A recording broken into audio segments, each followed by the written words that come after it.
Kak Lisa, sudah hadirkah di dalam room kita ini? Kak Lisa sebagai narasumber. Halo? Yes, tes 1, 2. Oke, Kak Lisa, bisa diaktifkan kameranya, Kak? Bisa sekali. Saya Oke, tes suaranya. terima kasih Hai. untuk Halo. kehadirannya. Baik, saya sapa Oke. lagi Kak Yosepin sebagai narasumber. Sebagai moderator, maaf, Kak Yosepin Sembiring. Oke, kemudian saya sapa Selamat siang sebagai semuanya. founder. Oke, terima kasih. Kemudian saya sapa sebagai founder dan owner Serenity, Diaken Kristiani Ginting. Selamat sore. Selamat sore buat kita semua. Baik. Dan kemudian kepada peserta yang lain, dalam hal ini kami tidak perlu menyebutkan satu persatu namanya, tapi untuk sementara ini, kalau bisa kita semua coba mengaktifkan kamera kita dulu, supaya kita saling bertatap wajah. Halo kepada semua peserta yang telah hadir di room kita. Oke, selamat sore semua. Selamat sore. Oke, baik. Jadi terima kasih atas kehadiran kita. Kita akan berbicara tentang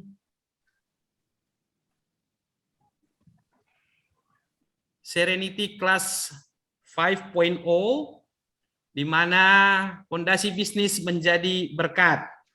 Perkenalkan, saya sebagai host.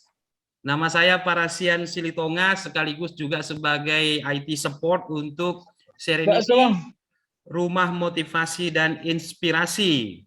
Sebagai pembicara narasumber kita pada sore hari ini adalah Kak Lisa, MMCTE, dan sebagai moderator adalah Kak Yosepin Sembiring, SEMSI. Dan kami perkenalkan sebagai founder dan owner Serenity Rumah Motivasi dan Inspirasi Diaken Kristiani Ginting.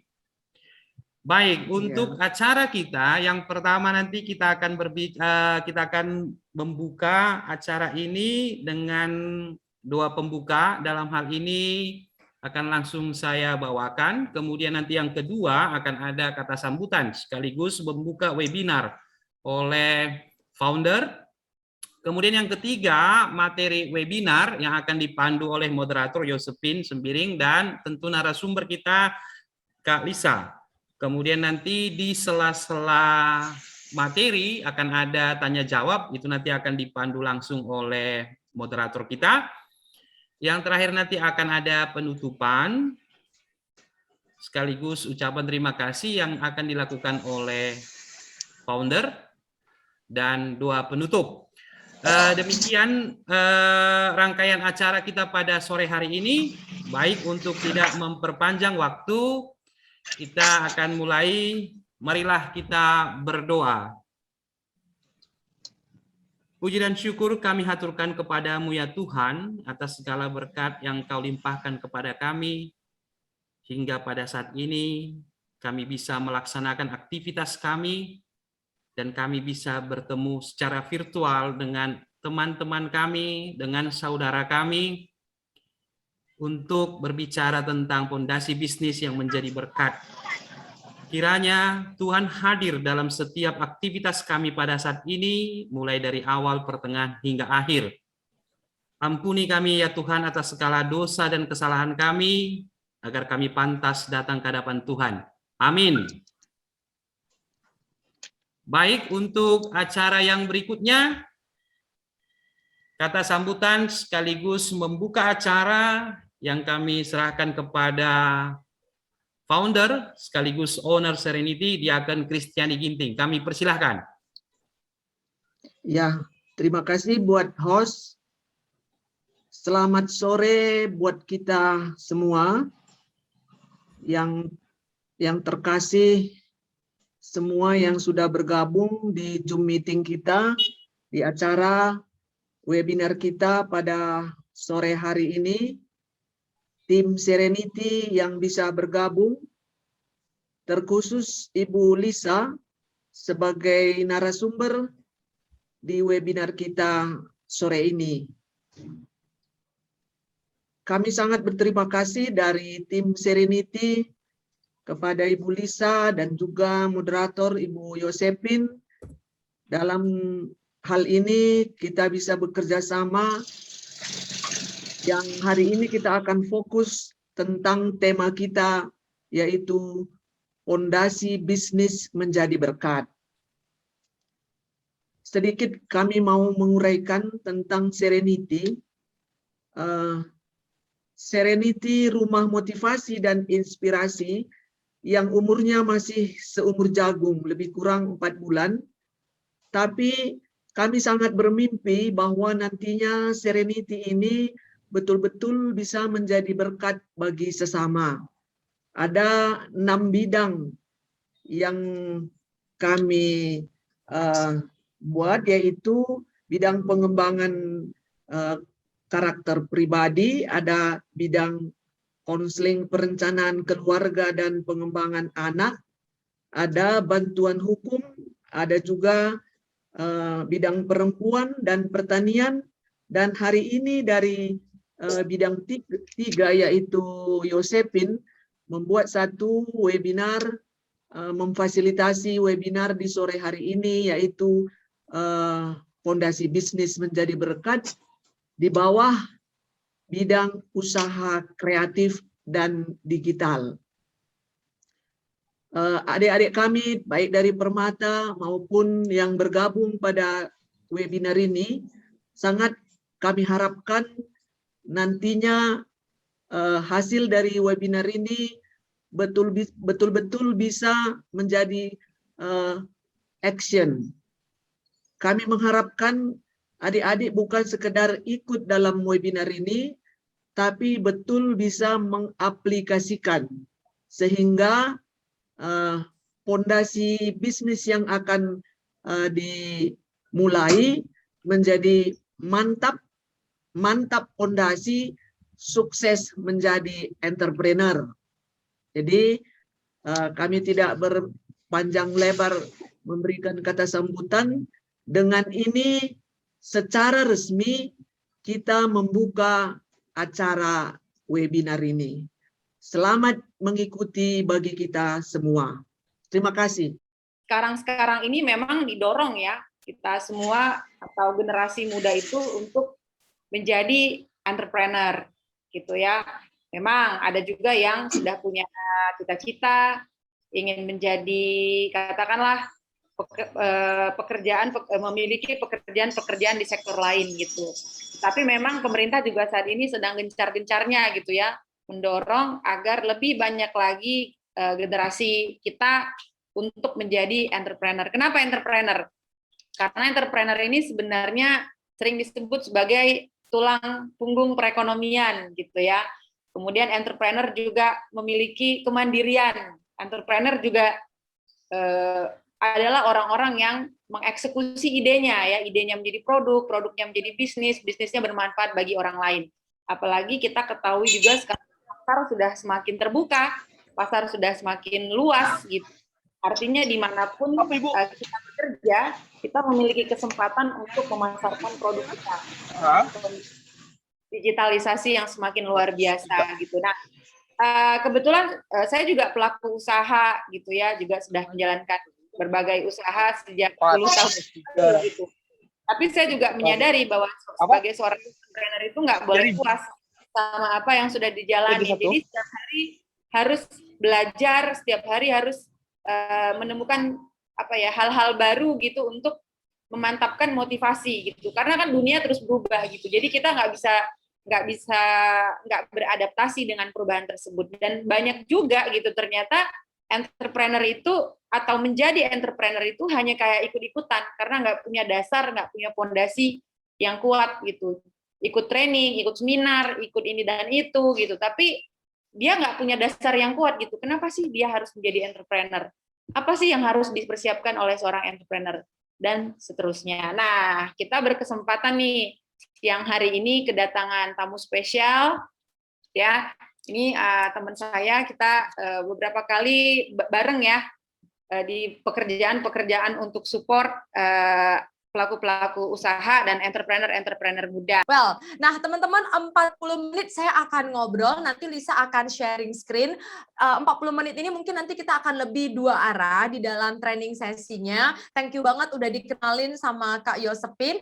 Kak Yosepin, karena topik kita kan fondasi bisnis menjadi berkat. Izinkan hari ini saya mau bagi-bagi berkah, boleh nggak? Boleh ya. Jadi Boleh banget. bagikan 2 buah buku yang terakhir baru saya tulis bersama dengan 9 pengusaha Kota Medan dan Indonesia. Salah satunya mungkin nanti teman-teman ada yang kenal karena sudah dikenal di kancah nasional juga. Jadi buku ini akan saya bagikan secara gratis. Gimana cara dapetin bukunya harus ikut sampai akhir. Jadi biar berkahnya kita itu terus disalurkan kepada orang makin banyak. Karena cerita di dalam buku ini bukan cerita saya saja, tapi cerita bersama dengan anak muda dan orang-orang yang sudah sukses. Oke, baik. Lisa sekarang sudah share screen. Apakah screen saya jelas, Kak Pinpin? Oke, sudah jelas, Oke, Liz. jelas ya. Berarti screen saya jelas. Dan sekarang saya akan langsung saja untuk sharing ke teman-teman. Saya pengen teman-teman semuanya untuk menjawab pertanyaan saya. Namun tadi udah dijelaskan sama Kak Pinpin. Kak Pinpin dan teman-teman, kebetulan saya ada buat podcast yang mengundang para pebisnis di Indonesia. Kalian kalau misalnya mau belajar tentang bisnis, boleh langsung saja di YouTube channelnya Lisa Chang.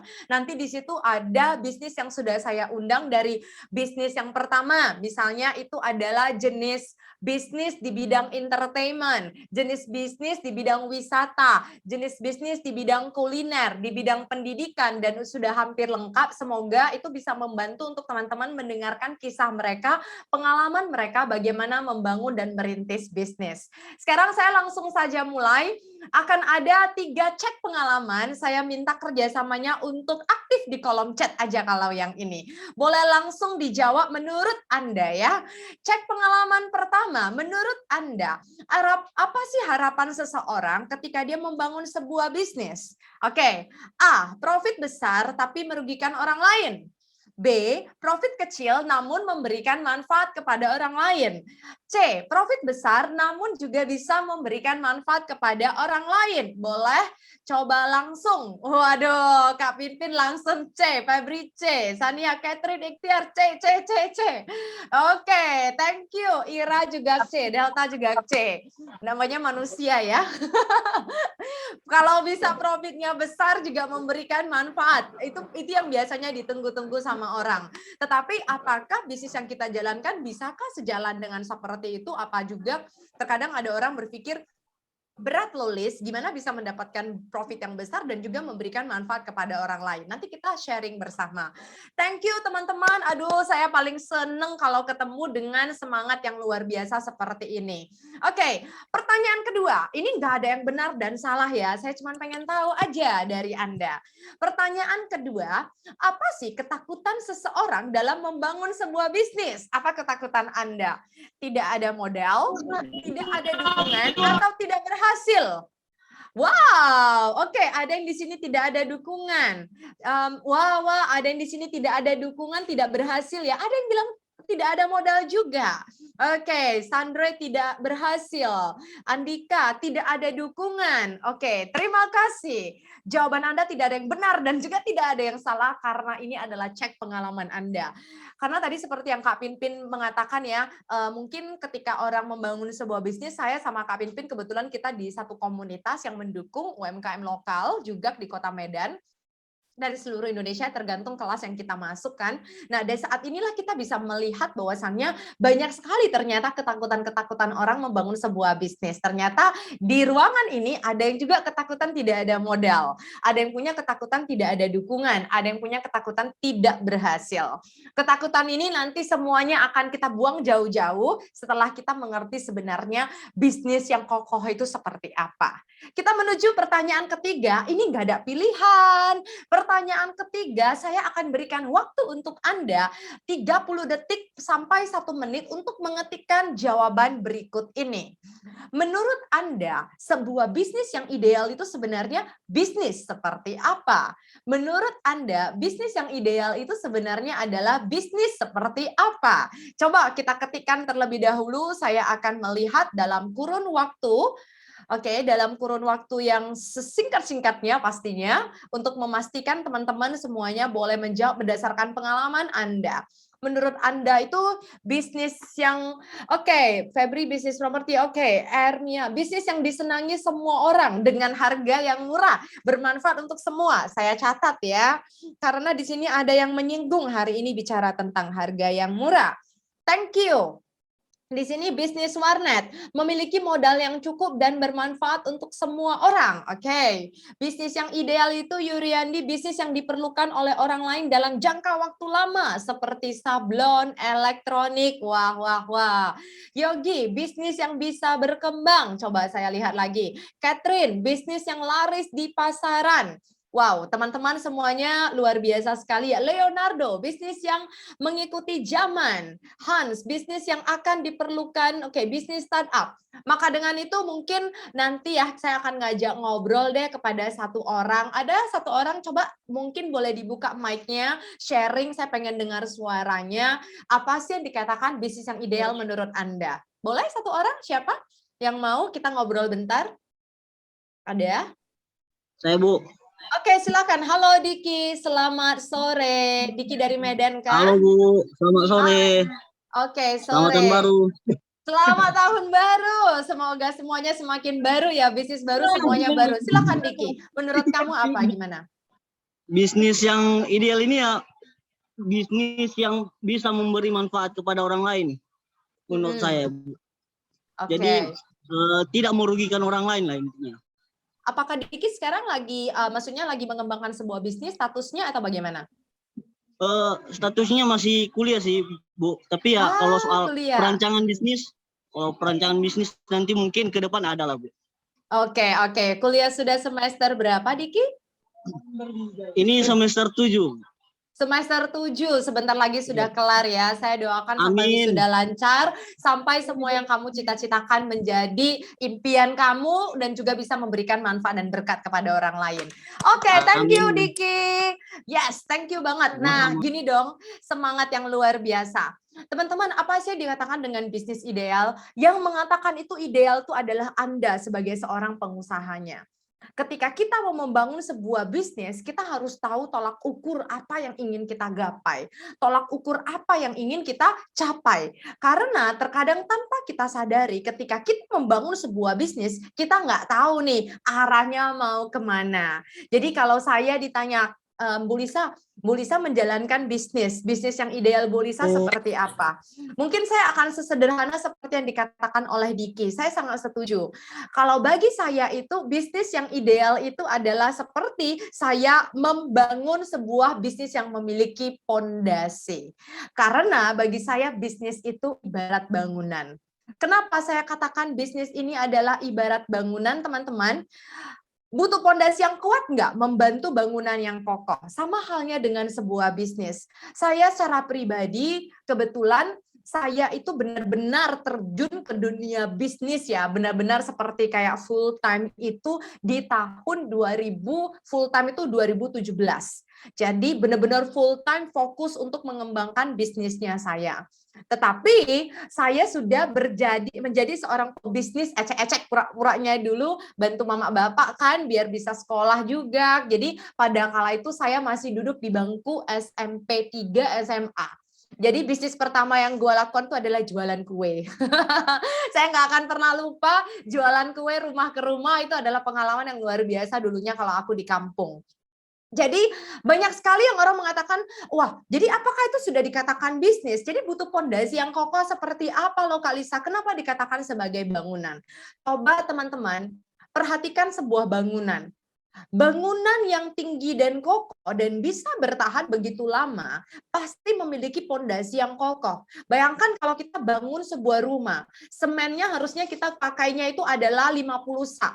semen. Tapi karena kita mau ngirit, kita cuma makanya 30 sak semen, rumahnya kebangun nggak Kak Lisa? Mungkin aja kebangun, tapi tidak akan sekokoh dengan yang seharusnya 50 sak. Alhasil, rumah tersebut tidak akan bertahan lama. Ketika kita membangun sebuah bangunan, ternyata itu sudah ada kriteria-kriterianya. Ketika kita membangun sebuah bisnis, juga memiliki kriteria-kriteria yang harus kita pastikan fondasinya itu kuat. Salah satu hal yang perlu kita perhatikan itu apa, teman-teman? Fondasi yang kuat itu adalah ini, saya sudah bagikan menjadi sederhana. Fondasi yang kokoh itu butuh dua menurut saya. Fondasi ilmu dan fondasi mental. Fondasi ilmu itu ya kita juga nggak bisa dong buka bisnis itu asal jalan aja. I suka, lu suka, kita go. Yang penting dapat untung aja. Apakah seperti itu? Belum tentu. Kalau kita melakukan seperti itu nanti terakhirnya kita tidak mampu bertahan di dalam persaingan bisnis yang ada. Jadi kita tetap butuh teori. Maka dengan itu kenapa selalu dibilang seorang pebisnis itu tidak boleh berhenti belajar. Kita tidak boleh berhenti untuk upgrade ilmu. Saya secara pribadi juga senantiasa untuk pergi belajar, ikuti seminar, baca buku, hal-hal seperti ini biar kita bisa tahu. Tadi yang dikatakan Kak Pinpin di awal, yaitu kita senantiasa untuk mengetahui apa perkembangan zaman. Kalau bagi saya itu adalah teknologi dan perkembangan zaman berkembang itu adalah harus jalan beriringan dengan manusia. Teknologinya nggak boleh terlalu lebih canggih daripada manusianya. Karena kalau itu nanti terjadi nggak balance kehidupan kita. Jadi kita jalannya beriringan. That's why kenapa fondasi yang pertama itu paling penting itu adalah fondasi ilmu menurut saya. Harus ada teori, tetapi teori aja nggak cukup. Kita butuh pengalaman. Pengalaman ini ada orang mengatakan, jadi Kak Lisa, saya pernah ya, kebetulan saya itu dosen di bagian bisnis. Jadi itu bakalan ketemu mahasiswa yang kalau bertanya tentang dunia bisnis. Terus kemudian atau bisnis yang mereka jalanin atau perencanaannya. Ada yang pernah bertanya begini, menurut kalian deh, kalian boleh ikutan saya main kuis. Dia nanya, Kak Lisa, Miss Lisa, apakah kalau di dalam sebuah kita menjalani bisnis, kita harus gagal dulu ya, baru kita bisa sukses? Menurut Anda gimana? Coba boleh jawab di kolom chat. Saya pernah dapat pertanyaan seperti ini. Miss Lisa, apakah saya harus gagal dulu, saya baru bisa sukses? Karena saya melihat banyak sekali orang yang gagal, orang yang sukses itu gagal terlebih dahulu.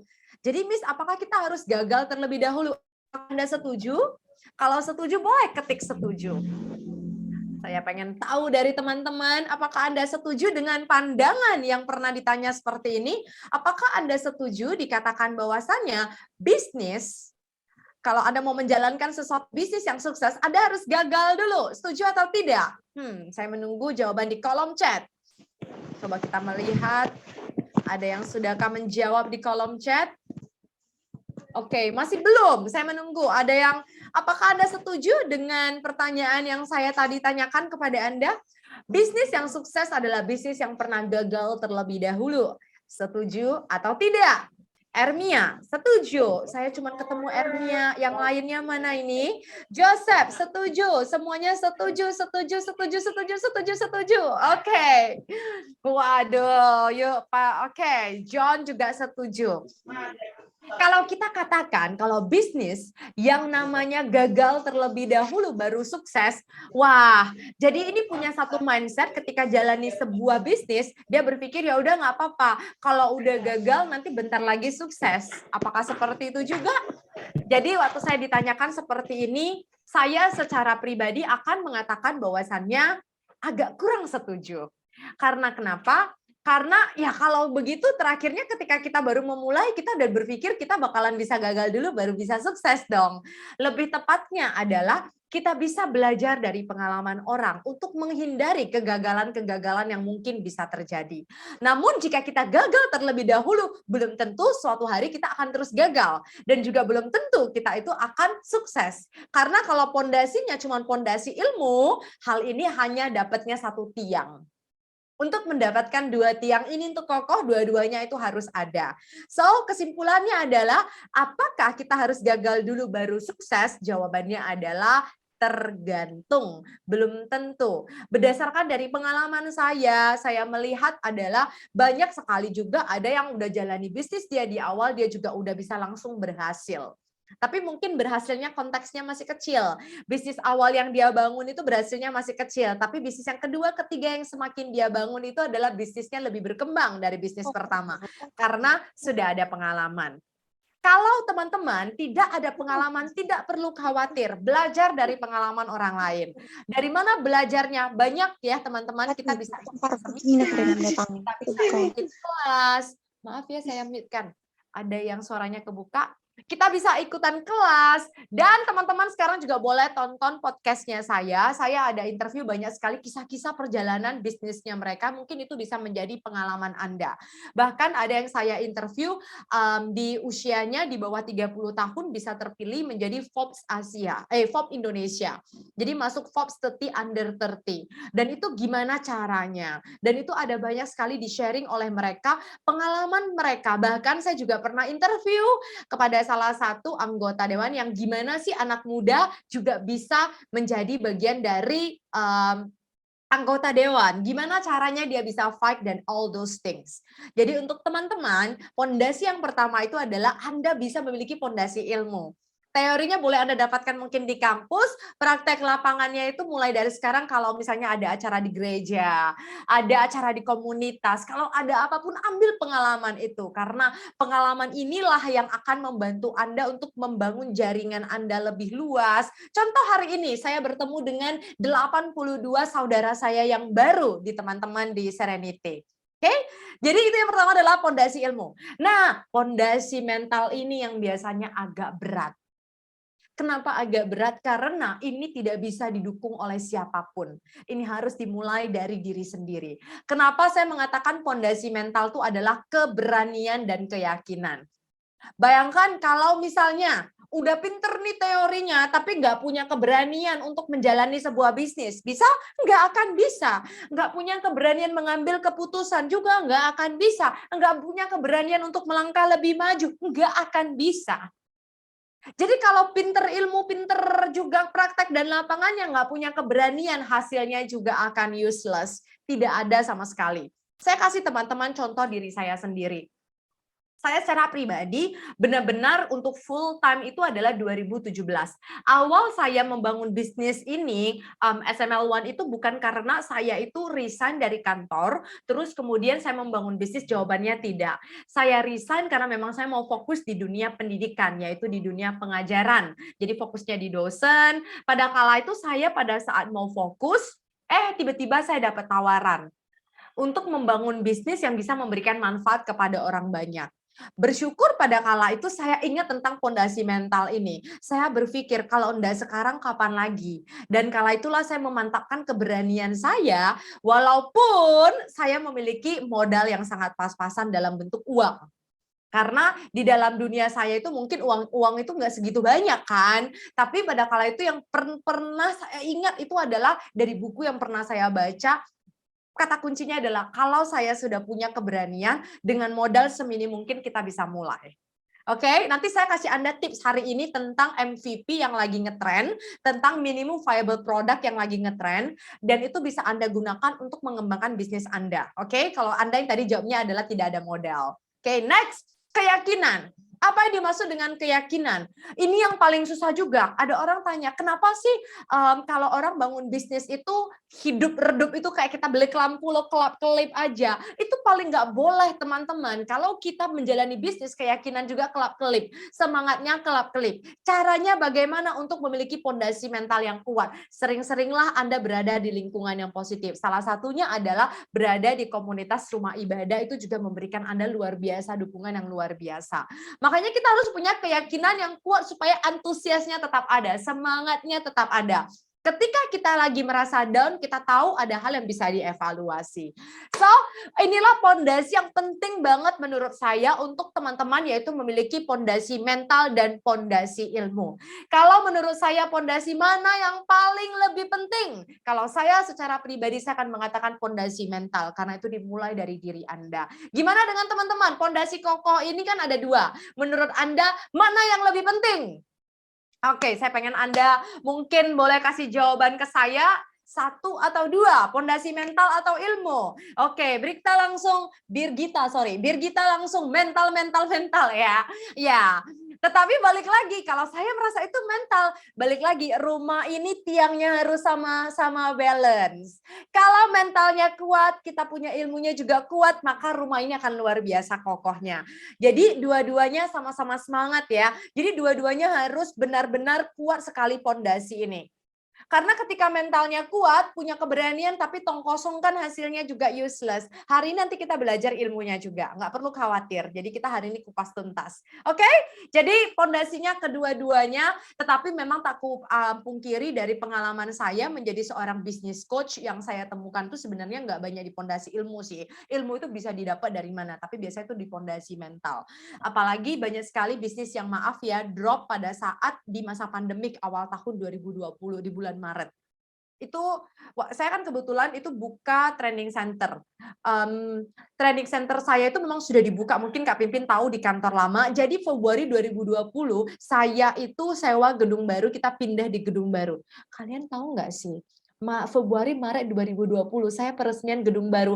Covid itu di Maret 2020. Jadi kayak kantornya baru buka sebulan, habis itu Covid. Puji Tuhan langsung ya. Dan pada kala itu saya bersyukur hari ini berkat Covid lah saya harus otaknya memikirkan lebih. Jadi yang dulunya mungkin targetnya masih offline dan pada kala itu yang membuat bisnis kita bisa berkembang di Indonesia sekarang. Jadi murid kita makan bukan dari Medan aja. Jadi selalu ada berkat ya di dalam segala hal yang terjadi. Karena kenapa pada kala itu yang saya kuatkan itu adalah pondasi mentalnya. Tapi ingat dua-duanya harus kokoh. Kita bahas yuk apa sih yang dimaksud dengan bisnis. Saya hari ini kasih simpulan aja berdasarkan yang saya pelajarin, berdasarkan yang saya alamin. Jadi yang saya bilang ini ilmu dan praktek dimasak jadi satu biar teman-teman mudah cernanya.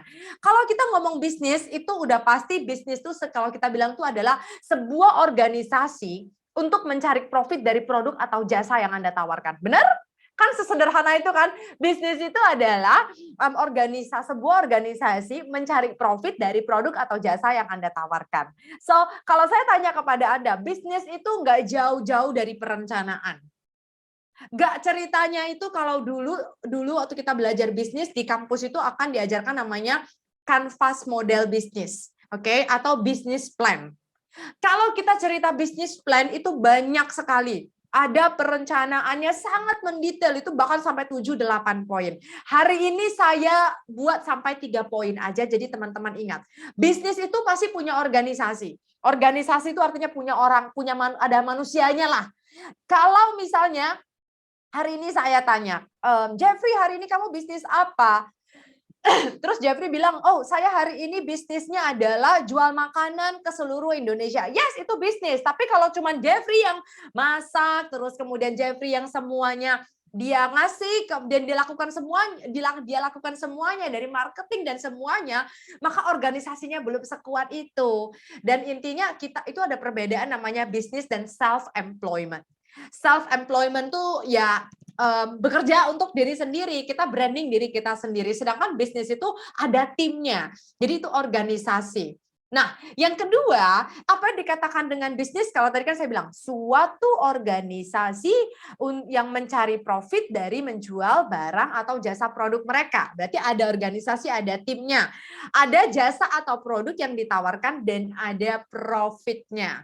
Kalau namanya tidak ada profit, itu namanya bukan bisnis, tapi itu kita kerja ibadah, ya kan, namanya thank you project terima kasih yang kita tidak ngambil upahnya dari manapun. Nah, kalau kita cerita tentang ini, jadi Kak Lisa, perencanaan bisnis yang tepat tuh seperti apa? Kalau sesuai teori banyak, jadi makanya hari ini saya bilang adalah kalau Anda mau bangun bisnis, pastikan punya 3 hal ini.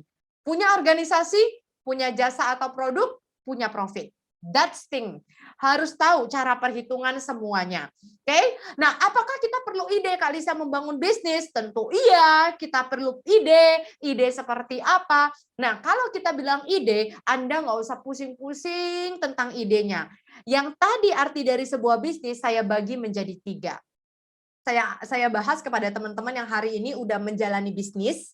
atau sedang membangun bisnisnya, ataupun yang berpikir antara ragu, bisnis saya bisa menjadi berkat atau enggak kepada orang lain, coba kita melihat 3 hal ini, Anda akan tahu bahwasanya perlu ide membangun bisnis, iya. Cara kita mengembangkan bisnis plan kita dengan seperti apa? 3 hal ini.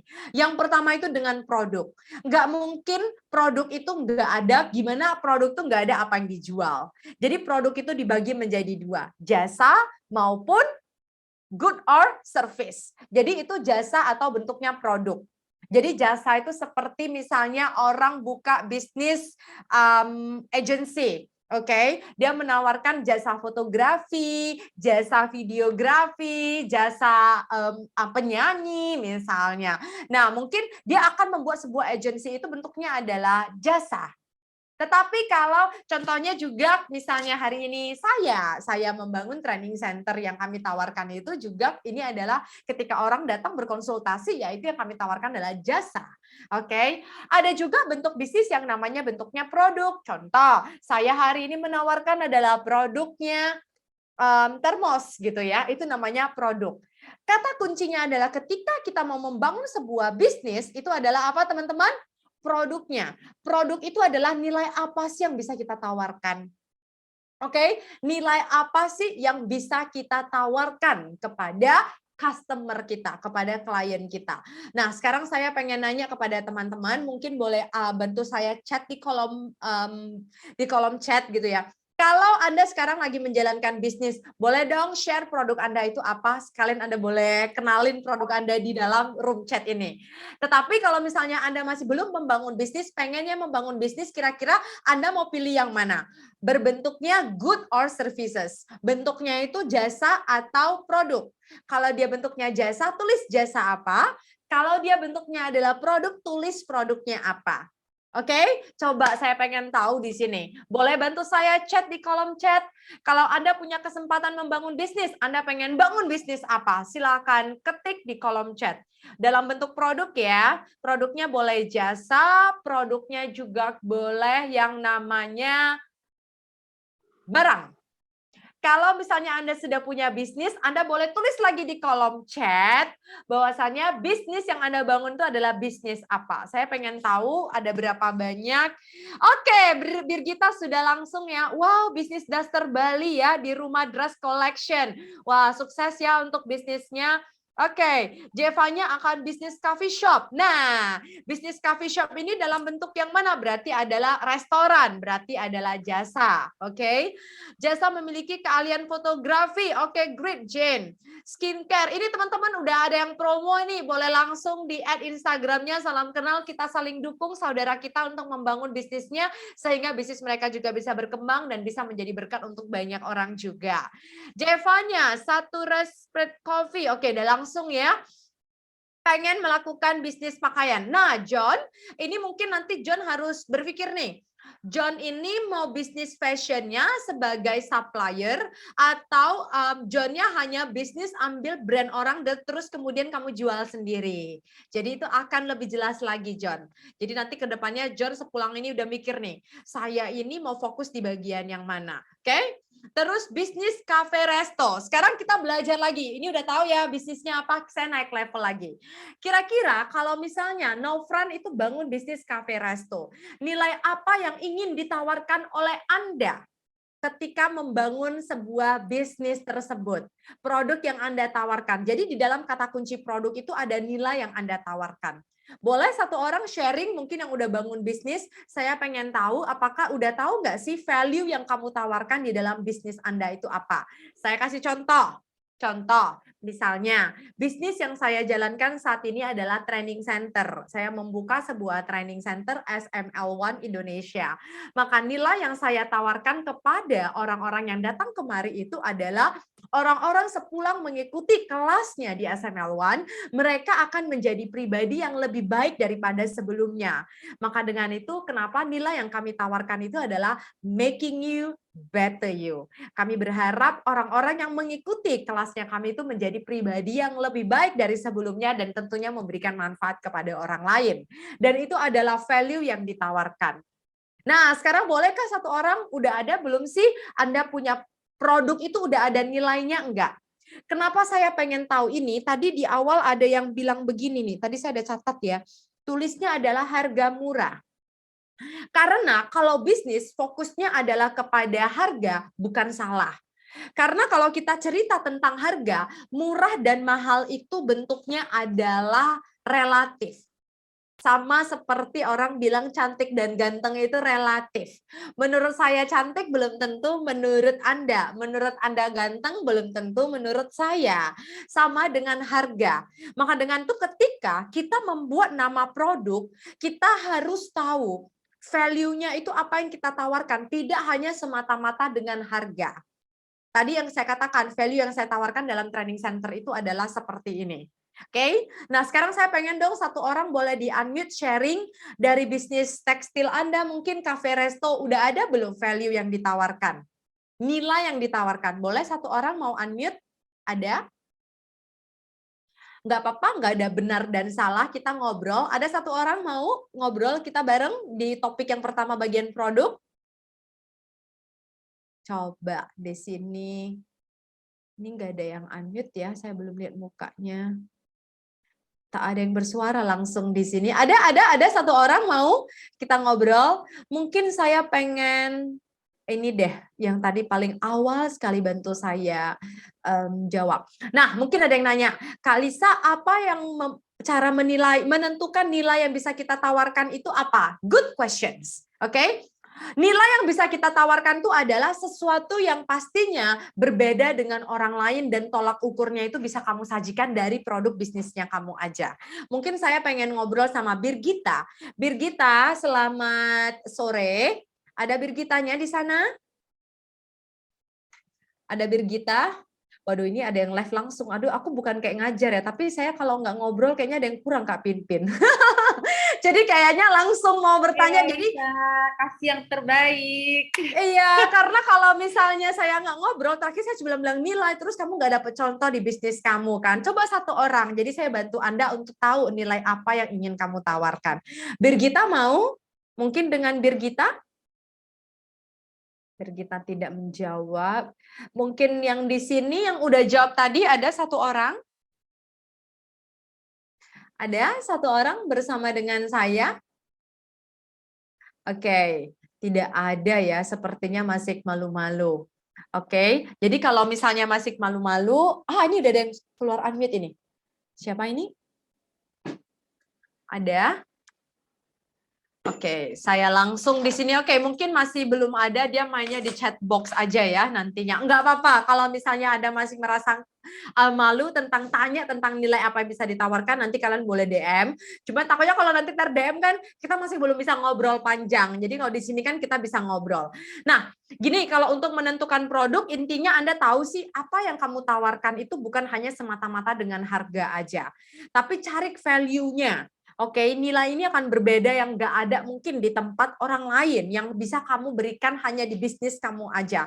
Contoh, apa yang membedakan cafe restonya si Novran dengan yang lain? Oh, cafe restonya kami itu nilai yang kami tawarkan adalah orang yang datang duduk makan di cafe resto kami itu akan merasa seperti makan di rumah. Karena yang kami sajikan selain nuansanya yang serasa nuansa di rumah, dan ini juga disajikan dan dimasak dengan masakan rumah ala kampung A misalnya. Oke? Jadi itu nilai yang mau kamu tawarkan. Sekarang pertanyaan tuh yang sering tuh adalah, Kak Lisa, gimana kita nentuin harga di produk? Bener nggak sih? Kalau nentuin harga di produk, saya cuma bilang itu panjang, itu kita nggak bisa belajar 40 menit. Cuma saya bilang itu ada yang namanya unit economics yang harus kita hitung. Intinya saya selalu bilang begini, jangan punya pemikiran, oke, saya punya modal 8.000 per bungkus, saya jual 10.000. Salah nggak Kak Lisa? Bukan nggak salah sih. Cuman kalau kamu cuma dapat 2.000-nya, kamu nggak hitung ya biaya karyawan kamu, kan harus ada yang kamu hitung dong, biaya advertising kamu, biaya iklan kamu, biaya gedung kamu, biaya lain-lainnya. Jadi di dalam sebuah bisnis ketika menentukan produk ada yang namanya harga modal, unit economics-nya kamu harus tahu. Misalnya kamu itu belanja pakaian, kamu jual 100.000. Oke, modalnya 40.000. Sisa 60.000 kamu pakai 20.000-nya untuk iklan. 20.000-nya lagi kamu pakai untuk packaging yang bagus dan juga operasional. Sisanya kamu ambil untuk profit. Dan ketika kamu melakukan seperti itu dan kamu sudah akan tahu perusahaan kamu itu berkembang sampai di mana. Kalau Anda ambil marginnya itu semua itu akan ada margin perhitungan yang berbeda-beda. So ingat yang pertama itu adalah produk. Jelas teman-teman, kalau jelas, kalau Anda malu bertanya dan apa, setidaknya coba kalau jelas boleh saya dapat reaction jempolnya. Jadi saya tahu Anda itu jelas. Saya coba mau melihat apakah ada reaction jempol. Thank you Abdi. Oke, saya udah mulai lihat. Thank you Yuriandi, thank you Jane. Oke, great. Thank you Diki, Dau, dan teman-teman sekalian. Jadi biar saya tahu Anda ada di belakang layar. Yang kedua, kita akan menuju kepada marketing. Kalau tadi produk itu adalah nilai yang bisa kamu tawarkan, kalau di marketing itu adalah kata kuncinya itu adalah Anda kalau mau perusahaan Anda berhasil itu harus terima feedback customer untuk evaluasi bisnis. Jadi kalau kita di dalam dunia marketing kita harus tahu dengan produk yang sudah kita sales, karena produk yang sudah kita jual, kenapa tidak laku? Ada salahnya di mana? Maka dengan itu tak menutup kemungkinan kan kalau Anda belanja sesuatu dia akan minta, Kak bintang 5-nya dong, Kak minta feedbacknya dong. Nanti kalau Kakak kasih bintang dan berapa itu akan mempengaruhi mereka untuk melihat gimana layanan yang diberikan. Ini makanannya enak enggak? Barangnya gimana, bagus enggak? Kenapa orang minta review? Tujuan feedback itu untuk mengetahui juga marketingnya berhasil atau tidak. Hari ini saya bagikan menjadi 2, yaitu inbound marketing dan outbound marketing. Kalau kita katakan dengan inbound marketing itu, kalau kalian coba lihat di gambar. Kalian coba lihat di gambar itu inbound marketing enterprise itu perusahaan kita ya, bisnis kita. Gambarnya ada berapa arah kawan-kawan? 2 arah. Artinya si klien dan enterprise itu akan melakukan yang namanya 2 arah hubungannya. Contohnya seperti apa? Kamu buat konten. Oke, buat video cakep, ikutin acara misalnya Yuriandi ada bisnis pengiriman barang, berarti ekspedisi ya contohnya kan. Kamu buat konten bahwasannya kirim hari ini sampai besok hanya ada di Yuriandi ekspedisi contohnya. Oke, dan Anda melakukan konten-konten seperti itu dan Anda membuat cerita, blogging. Tadi ada yang di sini bisnisnya misalnya tekstil. Anda membuat juga yang namanya cerita tentang bahwasannya perkembangan bisnis tekstil di Indonesia, Anda taruh di blog. Nah, itu namanya inbound marketing. Yang nanti di dalam bloggingnya itu ada klik ini untuk hubungi tim kami misalnya. Nah, itu namanya inbound marketing, ada hubungan 2 arah. Kalau Anda lihat outbound marketingnya itu yang mana kalian lihat siapa yang mengejar klien? Coba Anda lihat teman-teman. Perusahaannya kejar-kejar si klien, benar nggak sih? Kalau kita katakan seperti itu, perusahaannya kejar-kejar di klien, apa yang terjadi? Apakah itu salah? Enggak juga. Inilah yang kita katakan dengan halo, selamat sore. Benar dengan Ibu halo, selamat sore. Ya, benar dengan LK. Ya, LK saya dari ini mau menawarkan produknya ini. Nah, itu namanya adalah outbound marketing. Yang namanya itu adalah kita kejar-kejar terus kemudian kita lebih memastikan nih kira-kira apa sih yang harus kita dapetin, terus kemudian memastikan kalau klien kita itu penting banget dan mereka itu benar-benar mau membeli produk kita. Atau kita taruh di email, kita kirim email satu-satu kasih tahu tentang produk kita. Broadcast juga bisa lakukan seperti itu, atau Anda email blast, terus WA blast, terus Anda taruh print tuh, oke, taruh di radio, advertising. Terus outbound marketing itu seperti Anda taruh di sini, terus kemudian Anda lihat di sosial media Anda tiba-tiba ada muncul kan orang yang keluar gambarnya beli produknya ini langsung. Nah, itu namanya outbound marketing. Jelas kawan-kawan? Jadi di inbound dan outbound marketing ini kata kuncinya adalah dua-duanya ya harus dilakukan untuk bisa mengimbangi, dan biasanya memang sangat tergantung dengan produk. Kalau kamu nanya ke pengalaman bisnisnya saya lakukan 2 hal ini. Namun sekarang ini kan perkembangan zaman luar biasa ya. Orang Indonesia sudah mulai aware menjalani sebuah bisnis, membeli sebuah produk melalui via online, dan mereka itu udah oke, konsumtifnya udah lumayan meningkat di Indonesia sekarang kan. Jadi inbound marketing tetap harus kuat untuk dapat meningkatkan daya kepercayaan seseorang terhadap bisnis Anda. Oke, jadi kesimpulan dari marketing itu adalah ingat Anda udah melakukan inbound marketing pun, outbound marketing pun harus terima feedback dari customer untuk mengevaluasi bisnis Anda. Ini udah ada yang mulai bertanya DM ke saya. Dalam marketing lebih menguntungkan inbound atau outbound dalam menjalankan suatu bisnis, Kak? Halo, karena kamu DM ke saya berarti kan mungkin nggak enak dipanggil namanya dulu ya. Thank you for the questions. Kalau nanya ke saya akan mengatakan bahwasannya dua-duanya itu penting. Dan dua-duanya menguntungkan, enggak. Kamu akan tergantung budget juga. Nah, kalau ngomong marketing harus ada budget. Jangan kita buat marketing, perusahaan kita pasarkan, bisnis kita pasarkan, tapi tidak ada budgetnya. Jadi kedua-duanya itu penting. Jadi kedua-duanya itu menguntungkan, yes. Tapi sebagai informasi, yang saya lakukan sekarang itu porsi pertama kali saya bangun bisnis saya itu adalah porsi yang paling tinggi itu adalah di inbound marketing. Karena saya mau fokus untuk membangun hubungan dengan baik dulu dengan klien. Karena kalau klien saya hubungannya nggak baik dengan saya, nanti dikejar-kejar duluan benci dia daripada beli sama saya, kan? Kan seperti itu. Oke, semoga membantu. Untuk yang kedua, sekarang saya menuju yang ketiga adalah operation. Bisnis itu bukan hanya ada yang namanya produk, bukan hanya ada yang namanya marketing. Kita butuh yang namanya operations. Oke, kalau kita katakan dengan operation itu ada tim dan ada sistem. Saya cuma mau bilang, ingat kita nggak bisa jadi Superman atau Superwoman. Kita butuh namanya tim. Anda nggak bisa ngerjain semuanya sendiri. Maka dengan itu, ingat kalau dalam sebuah bisnis itu harus ada tim, ada sistem, baru bisnisnya bisa berkembang. Oke, itulah teman-teman adalah 3 pondasi yang sangat penting sekali ilmu untuk Anda berdasarkan pengalaman saya juga dan teori. Apakah 3 ini jelas? Kalau jelas saya boleh minta tadi jempolnya udah, saya sekarang mau minta love-nya boleh. Saya mau lihat apakah teman-teman bisa kasih saya reaction love untuk memastikan Anda masih bisa. Oke, thank you Jen, thank you Immanuel. Oke, saya melihat. Thank you Patricia dan thank you so much, banyak banget. Jadi saya nggak Abdi, Febri dan kawan-kawan sekalian. Oke, kalau sudah dari 3 ini pertanyaan udah mulai masuk ya, tapi nanti mungkin saya lempar ke Kak Pinpin untuk ngobrol sama saya biar nanti seru ya kawan-kawan ya. Jadi tadi ini kan udah 3 ini pondasi. 3 ini adalah bisnis plan yang sesuai saya selama ngajar dunia bisnis kepada mahasiswa, kepada murid saya sebagai mentor kan. Saya selalu bilang nggak usah pusing dulu, udah kamu lakukan ini dulu. Ingat cari dulu, ada nggak produk kamu? Tentukan produk kamu, tentukan marketing kamu, tentukan operation kamu. Jalani dulu. Maka dengan itu akan memudahkan Anda, simple plan, itu akan membuat Anda apa? Help you grow your business.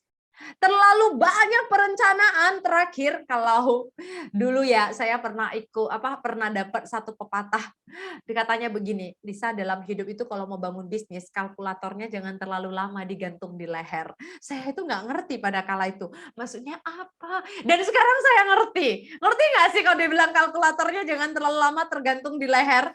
Apa tuh maksudnya, Lis? Kalkulator Maksudnya apa ya? itu adalah kalkulatornya terlalu lama, kamu itu mau bangun bisnis, duluan mikir dulu untungnya seberapa banyak, nanti kalau ini nggak bisa ruginya seberapa, terakhirnya nggak jalan-jalan.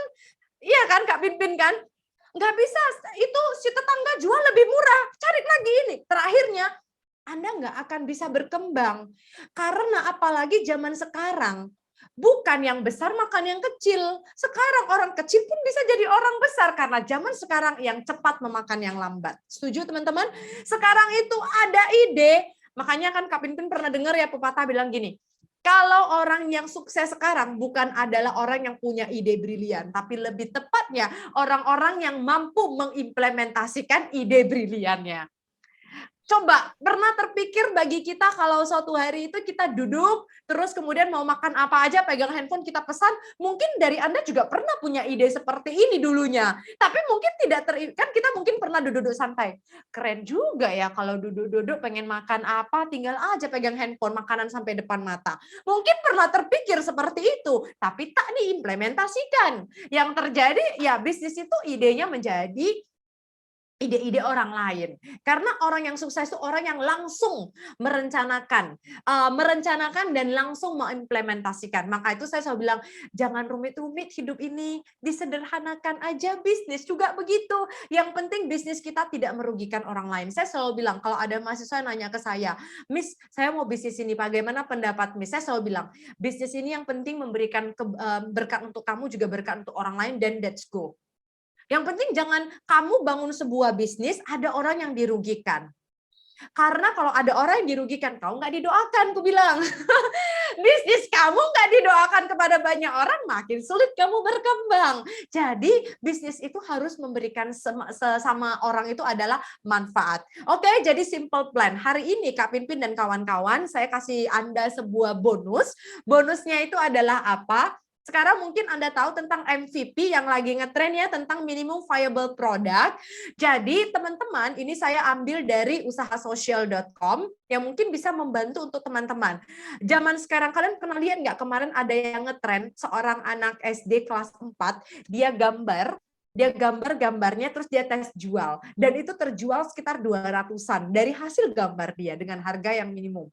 Dari anak kecil ini saya belajar tentang sesuatu yang bahwasannya kalau memang sudah ada produknya, jual aja dulu. Jadi saya selalu bilang begini, kalau sudah ada produknya, kamu jual, oke, terus kamu dapat feedback itu saran dari customer, aduh packagingnya jelek lah, ininya masih kurang lah, kamu evaluasi, jual lagi, terima feedback, evaluasi lagi, jual lagi. Lakukan hal seperti itu. Maka Anda punya bisnis akan lebih cepat berkembang.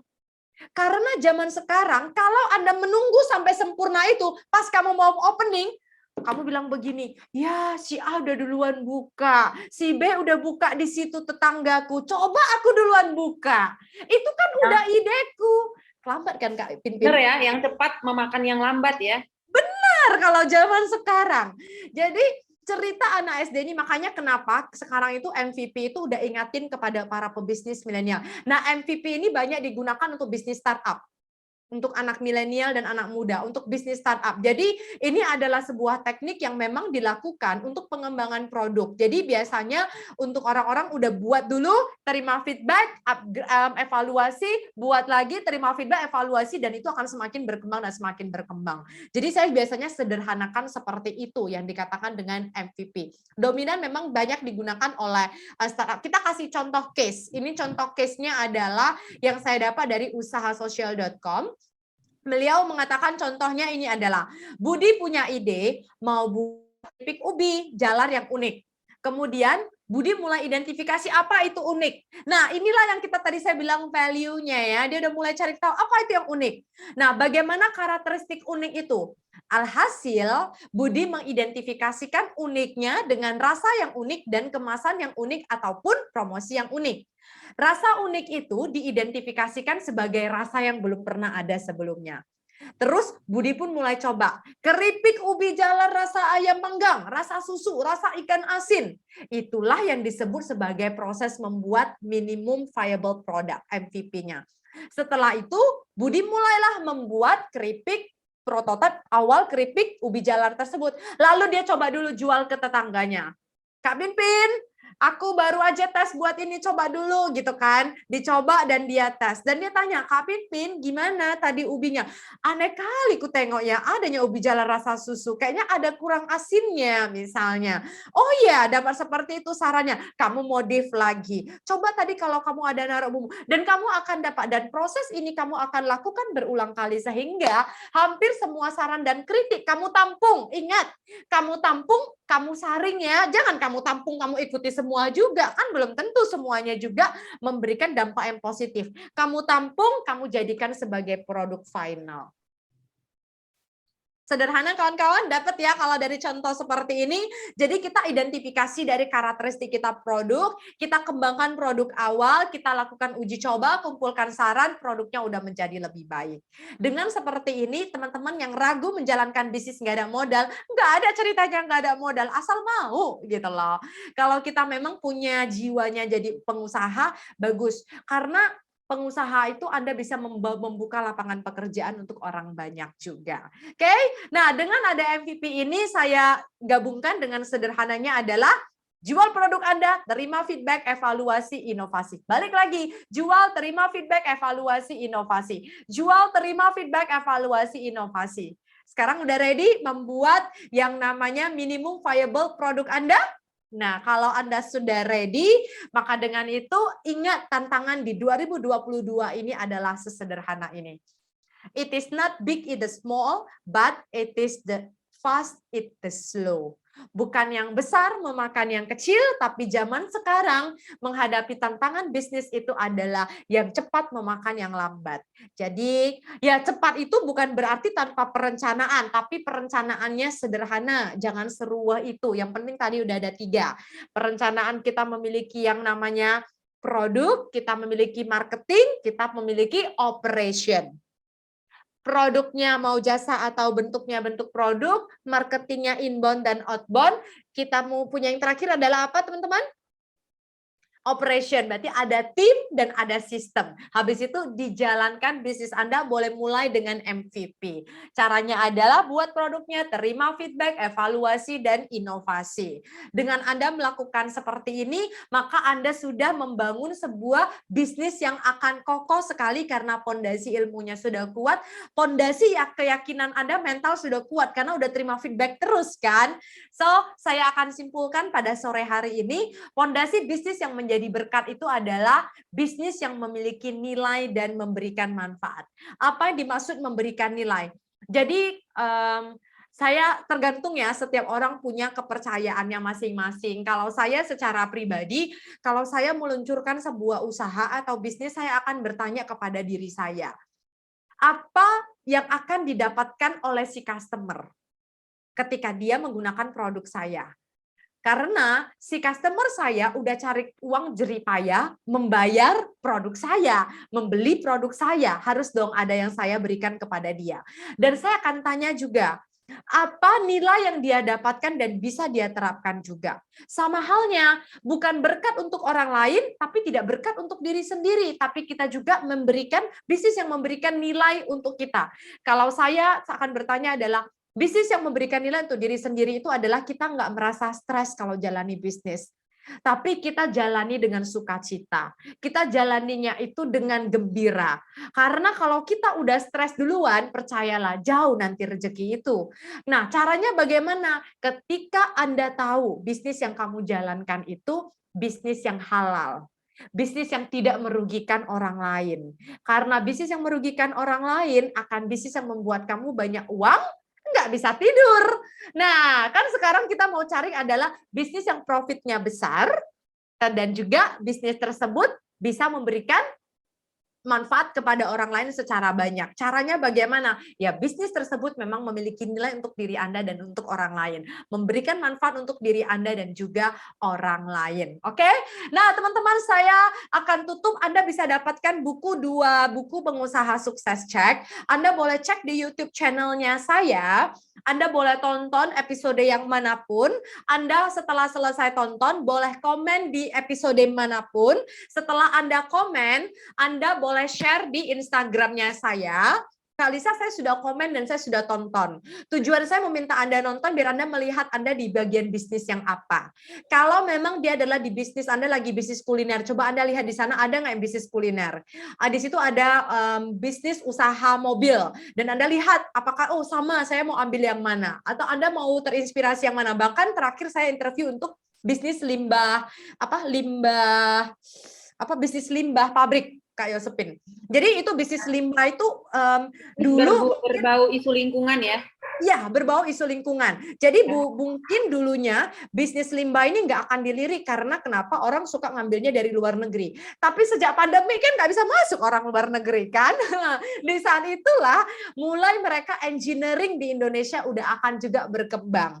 Nah, di sini teman-teman boleh lihat mau episode yang mana. Anda tonton salah satunya, boleh kasih komen di YouTube channelnya dan share di Instagram saya. tag ke saya atau DM ke saya, nggak apa-apa. Nanti saya akan memilih 2 orang yang beruntung. Saya akan reviewnya itu nanti di Instagram pribadinya saya. 2 orang yang beruntung akan mendapatkan 2 buah masing-masing 1 buah buku Pengusaha Sukses Cek. Semoga buku ini memberikan manfaat untuk teman-teman sekalian.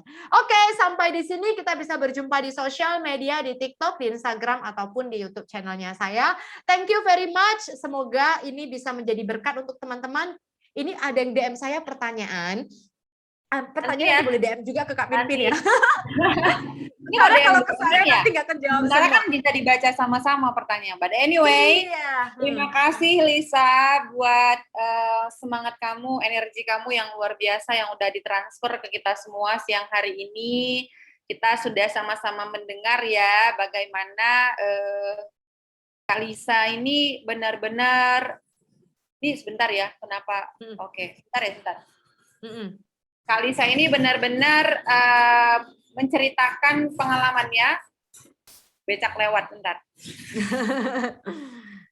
Menceritakan pengalamannya dan juga upaya-upaya yang dilakukannya sehingga dia bisa sampai di level ini, gitu ya. Ternyata menjadi seorang entrepreneur itu gampang-gampang, bukan gampang-gampang susah, tapi gampang-gampang.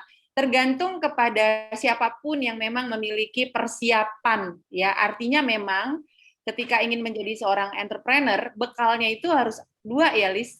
1 punya bekal ilmu, 2 memang punya bekal mental, gitu.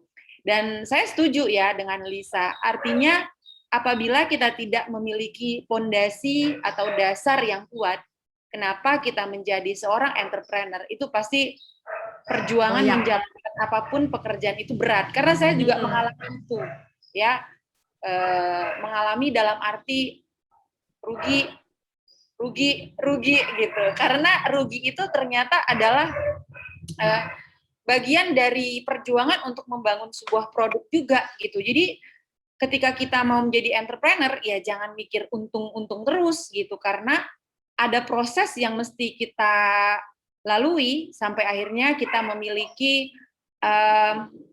memiliki track yang tepat gitu ketika kita ingin membangun bisnis kita gitu ya. Jadi level bisnis macam-macam tadi ya yang dijalanin oleh banyak entrepreneur ya. Kategorinya juga banyak gitu. Tapi pada akhirnya saya secara pribadi juga menilai keberhasilan atau kesuksesan siapapun menjadi seorang entrepreneur itu tidak melulu dilihat dari angka-angka. Ya, tidak melulu dilihat dari angka-angka, seberapa banyak asetnya, seberapa banyak cabangnya, seberapa dan lain-lain seberapa gitu. Tapi ada value juga. Nah, ini nih makna sukses setiap orang pasti berbeda. Apakah bisnis kita itu atau pekerjaan kita sebagai seorang entrepreneur benar-benar memberikan value yang positif atau kata teman-teman tadi bermanfaat bagi orang lain ya. Saya cuma sedikit saja menambahkan dari apa yang sudah disampaikan oleh Kak Lisa. Nah, mungkin kita sekarang masuk ke sesi pertanyaan ya, Kak Lisa. Di sini sudah tinggal 71. Mungkin tadi live ada pekerjaan ya, yang mereka nggak bisa tinggalkan. Nah, kita sekarang masuk ke sesi tanya-jawab nih. Nah, dari Kak Pipin sendiri nanti akan nyiapkan kaos nih, siapa yang pertanyaannya terpilih ya. Kalau tadi Kak dapat hadiah juga. Buku, Kak Pipin juga ngasih, adalah pokoknya ya nanti buat 2 penanya terbaik. Nah, silahkan teman-teman yang ingin bertanya tentang tema kita hari ini, bagaimana membangun bisnis menjadi berkat. Ya, fondasi bisnis menjadi berkat. Ini sesi tanya jawab kita mulai. Yuk, silahkan. Boleh angkat tangan, boleh ketikkan di kolom chat pertanyaan untuk narasumber kita. Ini sudah ada nih yang pertama dari Regina.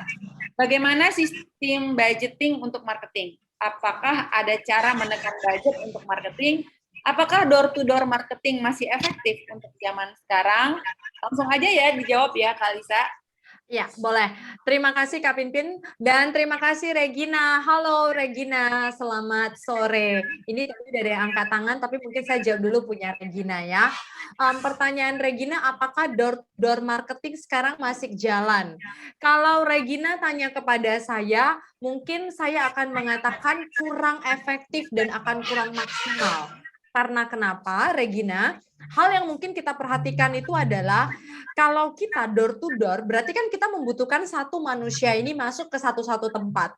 Dan coba kita hitung, satu manusia ini ketika door to door, dia butuh satu hari, 8 jam dia bekerja, dia bisa masuk ke berapa rumah. Coba kita tulis, kita evaluasi. Kalau satu orang hanya bisa masuk sampai paling mantap kita bilang lah ya, kalau dia satu jalan, let's say hanya 100 rumah. Berarti kita cuma mendapatkan 100 orang baru yang tahu produk kita. Kenapa kita tidak memaksimalkan dengan menggunakan media online saat ini? Dengan 100 orang tersebut, mungkin tadi 8 jam itu Anda bisa lakukan untuk buat konten, yang kemudian Anda punya kesempatan untuk berbagi lebih dari 100 orang, karena peluangnya akan lebih besar. Karena kalau menurut saya sekarang door to door agak kurang, apalagi di masa pandemi. Habis waktunya ya. Ini sepertinya ada yang belum ke mute Kak Pinpin, tapi saya nggak bisa bantu mute. Oke, sudah. Nah, kalau misalnya Regina bertanya kepada saya pagi sekarang di masa pandemik, orang-orang merasa segan untuk bertemu secara langsung dan tatap muka, dan orang merasa lalu kalau ketemu itu kan, apalagi kalau orang asing, door to door dibagi sesuatu, dia udah mulai takut karena informasi-informasi yang didapatkan. Bagi brosur, takut tuh nanti kalau dia wanginya lah, ininya lah, itunya lah. Nah, hal-hal seperti itu yang ternyata udah masuk terdoktrin banyak sekali orang-orang dan mereka udah ngeblok. Terakhirnya nanti marketingnya turun ke jalan, nggak bisa bertemu dengan customer yang ingin mereka mau. Menurut saya sih jadi kurang maksimal ya untuk saat ini. Nah, kalau mungkin untuk door to door membangun relationship, mungkin lebih tepatnya tidak melakukan door to door marketing untuk berjualan, tetapi door to door untuk membangun hubungan kepada si customer, si klien, dan itu tetap berlaku menurut saya. Karena secara sisi psikologis bagaimanapun manusia ya, kalau bertemu hari ini, kalau tadi saya masuk kelas secara offline sama online pasti beda energinya. Setuju kan kawan-kawan kan? Kalau online sama offline ya tetap akan berbeda. Jadi ya saya tetap mengatakan kalau misalnya tadi untuk membangun hubungan, terus kemudian kita datang ke rumahnya, kita silaturahmi, mungkin itu oke. Tapi kalau untuk mengambil jaringan yang baru, menurut saya sekarang Regina, yuk kita maksimalkan aja untuk dunia digital. Saya kasih sedikit tips. Sekarang udah keren loh dunia digital. Anda kalau punya Instagram misalnya, Anda mau ngepost, kalian punya YouTube mau dipost pun, semalam-semalam udah kalian siap buat pun, itu udah bisa diatur kok. Kan bisa diatur mau kapan jam itu terpublish. Jadi kita nggak capek, kita nggak nunggu di hari itu mau dipost baru keluar. Jadi kalau misalnya di Instagram dia udah ada pilihannya, post schedule. Di YouTube juga sudah ada. Nah, hal seperti ini sudah membantu dan memudahkan Anda. Contoh saya itu buat konten kan, Kak Pinpin, mungkin teman-teman ya, saya kan juga kalau kadang-kadang saya buat konten itu di hari Rabu saya buat konten. Jadi misalnya saya habiskan 4 jam buat konten, tapi mungkin untuk seminggu. Tapi udah ada itu, ceng-ceng-ceng-ceng, ya udah, kesannya tiap hari hidup gitu kan di konten feed-nya. Padahal itu sudah terschedule. Tujuannya untuk apa? Karena kita tahu keterbatasan mungkin yang masih dihandle sama secara pribadi untuk kontennya. Kebetulan saya memang masih handle Instagram saya dan TikTok, tapi kalau YouTube dan teman-teman lainnya udah dihandle sama tim. Dan itu akan membantu Anda sih menurut saya. Dan sekarang juga ketika kita mau marketing secara digital, itu sangat membantu siapa orang yang mau kita sasar. Bahkan pun dia akan memunculkan, satu hari itu kamu punya budget berapa? 50.000 per hari. Dan itu bisa reach berapa orang? Kan lumayan. Kalau kita bayar si karyawan yang tadi 50.000 per hari, belum tentu semaksimal itu. Jadi itu kita bisa melihat banyak sekali potensi-potensi menurut saya untuk zaman sekarang di dunia digital. Bukan bilang ketemu langsung itu tidak saran ya, tidak disarankan. Tetapi karena zaman pandemik yang membatasi segala hal, menurut saya untuk saat ini masih kurang tepat. Membangun hubungan masih oke. Thank you. Back to you, Kak Pinpin. Oke, terima kasih buat penjelasan yang sangat clear, Lisa, Kak Lisa. Sekarang kita kasih kesempatan dulu nih ya buat yang udah tunjuk tangan. Saya cek dulu nih.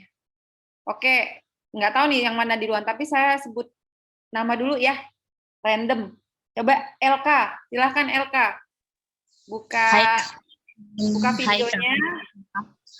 Videonya di close aja. Saya soalnya habis dinas malam, jadi baru bangun tidur. Boleh nggak ya? Nggak apa-apa, nggak apa-apa. Oke. Semangat ya, dinas malam, Dani masih punya semangat belajar. Silakan. Iya. Terima kasih buat kesempatannya. Salam kenal Kak Lisa, Kak Pipin. Jadi Elka mau tanya, Elka kan nakes tapi bangun bisnis kecil-kecilan skincare. Sudah ada beberapa yang dicoba sebelum skincare ini gitu.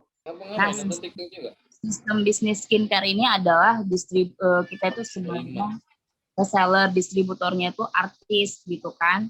Yang mau saya tanyakan adalah dalam bisnis apapun, seberapa lama kita boleh bertahan dalam bisnis ini ketika hasilnya itu dalam kategori biasa-biasa saja, tidak kalau penjualan kan bisa kita bilang meledak gitu kan. Seberapa lama kita boleh bertahan? Seperti tadi melakukan evaluasi, meningkatkan kualitas gitu. Misalnya skincare nih gitu. Kalau misalnya penjualan LK kan belum begitu banyak karena masih baru juga. Misal dalam sebulan LK masih yang terjual itu sekitar 20 produk gitu. Seberapa lama kita bertahan di bisnis ini kalau penjualannya masih segitu-segitu saja dengan segala kualifikasi yang sudah dilakukan?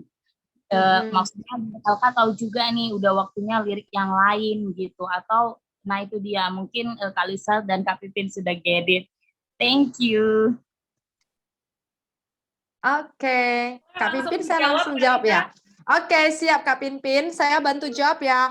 Halo LK, saya paling seneng ketemu orang yang punya semangat tinggi seperti LK begini. Kenapa? Udah kerja, dia masih mencari yang namanya bisnis sampingan. Saya dulu mulainya juga ada bisnis sampingan dulu sembari bekerja. Nah, sekarang saya mungkin nggak akan memberikan patokan 1 bulan, 2 minggu, 1 tahun gitu LK. Saya sekarang pengen bertanya balik kepada LK sendiri. Apa tujuan dari LK mencari bisnis sampingan di samping kamu juga menjadi seorang nakes? Baik Kak Lisa, saya jawab langsung. Yang pertama, LK masih ada banyak waktu. LK nakes tuh kerjanya cuma 7-8 jam. Sisanya LK nyantai-nyantai aja. Jadi sayang banget waktunya gitu. Wah, yang produktif sekali LK ya. Oke. Yang kedua itu kita kan punya dream list gitu ya. Banyak mimpi-mimpi yang mau kita capai gitu. Jadi untuk bisnis menuju mimpi-mimpi itu. Karena kalau nakes itu adalah bagian dari pelayanan pribadi saya untuk Tuhan sebenarnya. Karena artinya saya nggak mau pekerjaan saya itu hal satu-satunya untuk memenuhi kebutuhan saya gitu Kak. Iya. Mengerti. Oke, berarti intinya adalah kenapa menjalani bisnis sampingan? Jawabannya ada 2 ya. Masih punya banyak waktu luang, dan kedua masih banyak impian yang ingin dicapai. Berarti kata kuncinya menjalankan bisnis sampingan ini adalah untuk mendapatkan ini lebih banyak. Benar? Betul sekali. Jadi semudahnya kan begitu kan. Nah, tadi saya bertanya kembali lagi, ketika mau mendapatkan ininya, soalnya tadi kan nggak dijelaskan ya sama LK ya, berapa saya tadi dapatnya katanya biasa-biasa aja yang saya dapat sekarang 1 bulan. Mungkin LK merasa nggak nyaman ngomong kepada kita di secara umum, tapi saya akan jelaskan kepada LK dan kawan-kawan, ini bukan untuk LK aja. Nggak perlu juga LK jawab berapa yang kamu dapatkan sekarang. Namun saya menemukan ketika orang menjalankan bisnis sampingan, mereka itu udah punya mindset ini hanyalah sampingan. Sehingga duit yang didapatkan juga adalah sampingan. Dapat LK ya? Karena mikirnya kan udah sampingan nih, maka duit yang didapatkan juga sampingan. Hati-hati dengan cara kita berpikir. Karena ibaratnya gini loh, Kita kalau mau melayani, kita melakukan pelayanan. Kalau kita juga pelayanannya setengah-setengah, percayalah, yang didapatkan mujizatnya pasti setengah-setengah. Segala sesuatu yang kita berikan secara maksimal, puji Tuhan tuh kita akan diberikan segala hal yang luar biasa tanpa kita prediksi. Nah, sekarang si LK coba bertanya, saya kan sekarang masih ada bisnis sampingan, mungkin diganti dengan bisnis yang saya jalani sekarang dengan pekerjaan saya harus ada jam kerjanya juga. Nah, banyak orang ketika dia mulai berbisnis, dia itu seperti nggak ada jam kerja. Saya kasih contoh ya, ada orang tanya saya begini, Lis, kamu kan udah punya usaha sendiri. Mamaku aja nanya aku, ngapain lah kau pagi-pagi juga ke kantor? Kan usahanya usaha sendiri. Terus aku tanya juga, ya juga ya. Saya juga tetap pagi-pagi itu ada ke kantor. Nah, karena yang terjadi adalah orang ketika dia berpikir saya sudah membangun sebuah bisnis, dia tidak memiliki manajemen yang bagus. Salah satunya itu adalah manajemen targetnya dan juga manajemen waktunya. Sekarang LK, kan tadi ada kerja itu 7 jam sampai 8 jam. Kalau kamu mau dapat dream list-nya kamu jadi kenyataan, yang perlu kamu lakukan sekarang ini sepulang dari ini adalah satu hari LK mau menghabiskan waktu di bisnis ini berapa lama? 3 jam misalnya. Oke, misalnya kan 3 jam, nanti sisanya untuk yang lain. Kalau 3 jam, maka di tiap hari udah ada itu LK. Jam segini sampai jam segini kamu fokus membangun sebuah bisnis kamu. Karena kalau kita tidak fokus, kita nggak akan mendapatkan apa yang kita impikan. Terakhirnya bisnisnya nggak jalan, pekerjaannya juga begitu-begitu aja. Jadi LK udah buatin dulu, udah berapa lama, misalnya sehari saya akan kontribusi 3 jam. Pertanyaan kedua adalah, dari kontribusi 3 jam ini, berapa target yang ingin saya capai uangnya? Karena tadi target kamu itu adalah mencapai impian kamu, yaitu dalam bentuk uang. Berapa mau kamu capai? Oke, dengan 3 jam ini, maka saya akan mencapai 1 bulan misalnya 3 juta rupiah. Misalnya kecil-kecil dulu saya bilang ya, 3 juta rupiah dari 3 jam ini. 1 minggu pun nggak ada libur misalnya. Kamu udah hitung nih. Oke, maka dengan itu kamu udah tahu 3 juta rupiah. Yang ketiga, kamu breakdown lagi. 3 juta rupiah itu saya bisa dapatkan dengan berapa skincare yang harus aku jual. 100 botol. 100 botol yang aku jual berarti dibagi 30 hari, 1 hari aku harus jual berapa botol? 3 botol. Dari 3 botol itu, kamu akan bertanya lagi, kamu ketika menghubungi orang, membeli produk Anda atau Anda broadcast, dalam Anda memberitahu kepada mereka berapa presentasinya. Misalnya, karena saya belum pintar ngomong Kak Lisa, masih belum pintar buat jualan gini kan. Saya kayaknya kalau jualnya itu sampai posting dan ngajak orang 100 orang baru dapat 1 botol misalnya. Berarti Anda harus kerja lebih keras, butuh 300 nama baru, tapi jarang sih 100 orang. Pengalaman saya itu kalau ketemu customer saya kalau benar-benar kerja ya yang kayak gini di bagian jualan kan, mereka bilang aja 50 deh, itu udah paling mantep. Berarti kamu harus ada 150 orang yang kamu sebarkan informasi ini setiap hari minimum. Dari mana? Dan ada mau dari bentuk Instagram, Facebook, ataupun hubungan dari WhatsApp, ataupun dari media sosial lainnya, ataupun dari rekan kamu. Jadi kamu udah ada tolak ukurnya. Kalau hari ini nggak dapat 3, besoknya harus 6. Karena untuk dapat dream yang kamu mau capai. Karena udah jelas. Saya bantu kamu breakdown sampai di situ. Apakah itu membantu dengan LK? Sangat membantu Kak. Jadi saya tuh tersentuh loh dengan kata-kata bisnis sampingan. Memang benar. Jadi kalau dinas ke rumah sakit, effort bangun pagi, semangat gitu. Sementara LK baru sadar nih, LK nggak kasih waktu khusus. Misalnya kayak mau posting di Instagram itu tergantung mood, nggak ada jam-jam khusus. Maksudnya puji Tuhan ya, saya bisa bangun walau habis dinas malam, ternyata Tuhan mau kasih ini sama saya. Maksudnya mindset yang sampingan tadi itu betul-betul ternyata sangat-sangat menentukan fokusnya Kak Lisa, benar fokus. Maksudnya selama ini masih kayak benar, jadi jatuhnya kayak saya memaafkan diri saya ketika gaji saya itu lebih besar dari penghasilan si bisnis itu. Harusnya kan enggak. Thank you so much. You're welcome. Oke, jadi hati-hati dengan apa yang kita pikirkan karena toh yang kamu kita berharap mendapatkan lebih tapi yang kita berikan sedikit. Jadi ya balik lagi kan kita selalu diajarkan juga untuk senantiasa banyak kita dengan memberi, percayalah ya kalau kita udah berikan lebih pasti didapatkan itu bisa lebih daripada itu. Tapi kalau berikannya setengah-setengah nanti dapatnya setengah-setengah. Oke Elka, kita ganti mindsetnya bukan sampingan tapi kamu sekarang tuh punya bisnis karena kamu punya dream yang sangat besar dan dibuat dan didetailkan. Semoga itu bermanfaat. Oke, Kak Pinpin, semangat saya ya. Ada lagi kita Kak Pinpin. Ini banyak angkat tangan dari tadi belum turun tanda tangan angkat tangannya. Oke, Kak Pinpin gimana pertanyaan berikutnya? Sepertinya Kak Pinpin freezing. Dia nggak bergerak. Oke. Hola Kak Pinpin. Oke, kalau begitu ini ada pertanyaan ya. Saya membantu Kak Pinpin dulu ya. Kayaknya signal Kak Pinpin yang belum ada. Saya baca dari atas. Apa yang dibutuhkan seorang... Oh, ini ada tadi dari Jane ya. Sistem marketing door to door udah terbantu. Regina, Jane. Apa yang dibutuhkan seorang pengusaha secara fisik, secara psikologis untuk menjadi... Halo Kak Pinpin. Sorry tadi hilang sinyal. Oke, lanjut Liz. Lanjut ya, enggak tadi karena hilang signal saya bilang saya bantu baca pertanyaannya dari Jen ya. Apa yang dibutuhkan seorang pengusaha secara psikologis untuk menjadi berhasil? Maksudnya ini dibutuhkan secara psikologis ya, gitu ya, Prof. Kak Yosepin ya. Iya. Oke, halo Jen, saya izin jawab ya. Yang dibutuhkan seorang pengusaha secara psikologis balik lagi pasti mental. Jadi sembari mental ya, saya selalu ingatin begini. Pokoknya kalau kita udah jadi pengusaha, kita juga harus punya mindset pengusaha. Jangan punya mindset karyawan. Nah, maaf tadi kebetulan LK ada ngomong, dia bilang kan, saya baru sadar Kak Lisa ternyata saya itu gimana dapat duitnya, orang saya postnya pas saya ada mood, kan gitu kira-kira ya.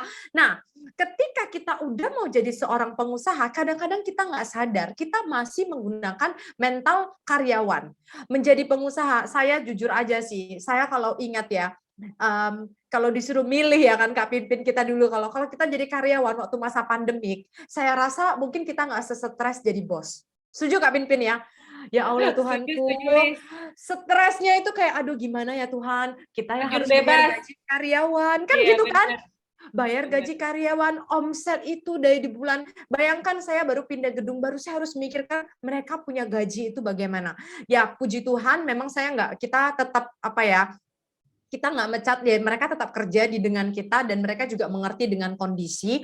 Hanya saja kan kita kan melihat ini gila banget ini masa pandemik itu pada saat itu saya baru ngerasa gimana perasaan atasan Anda ketika jadi pengusaha, Anda itu kayak omsetnya itu melonjak habis, terus kita sebagai karyawan nggak mau tahu. Nah, puji syukur dari dulu saya kerja sama bos-bos saya, dari dulu saya bekerja usia 17 tahun hingga hari ini, saya sudah diajarkan dengan mentalnya mental baja. Jadi saya senantiasa diajarkan begini, ketika kamu bekerja, beranggaplah ini sebagai usaha kamu sendiri. Karena saya punya mindset seperti itu dari dulu, makanya saya sampai hari ini pun memiliki hubungan yang baik dengan mantan bosnya saya hingga hari ini, bahkan dengan anak-anak mereka, bahkan kita bisa kolaborasi. Maksudnya kita bisa berkomunikasi hingga sehari ini. Karena kenapa? Saya jadi teringat apa yang membuat mindset ini membuat saya berpikir adalah puji syukurnya sekarang saya dapat timnya orang-orang yang seperti begitu.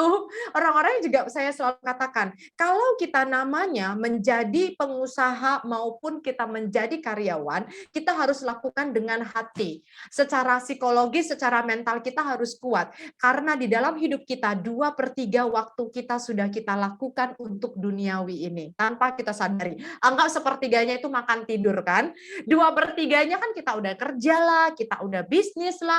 Yang kita lakukan tuh ya kita harus benar-benar punya mindset yang positif. Tips yang untuk si Jane mungkin Kalau kamu udah ketemu kawanmu bilang kayak gini, Jen, udahlah nggak usah kali lah kau mimpi besar itu. Hanya orang-orang pinter aja dia bisa sukses. Nggak bisa lah semua orang sukses. Udah kalau kamu ketemu kawan itu, bilang sama dia, terima kasih. Aku akan cari kawan-kawan saya yang lebih pintar biar saya bisa menjadi lebih pintar. Kita tinggalkan orang-orang seperti itu. Bukan karena kenapa? Karena diri kita ini sangat terpengaruh oleh lingkungan. Kalau teman-teman nggak percaya, coba aja kita lihat. Kenapa orang bilang, wah ini buah nggak jatuh jauh dari pohonnya. Ya iyalah, tiap hari kita dengar mama kita ngomong, bapak kita ngomong, orang sekitar. Cara ngomongnya pasti akan ikut. Cara pikirnya nggak akan beda jauh. Hal-hal seperti ini itu adalah sesuatu yang menurut saya itu sangat penting sekali dengan lingkungan. Saya kebetulan dilahirkan, saya bukan asli orang kota Medan, saya dari kampung. Sekarang kampungku udah keren sih, udah nggak kayak kampungku tengok kan, udah ada gedung soalnya. Kalau dulu kan nggak gitu kan.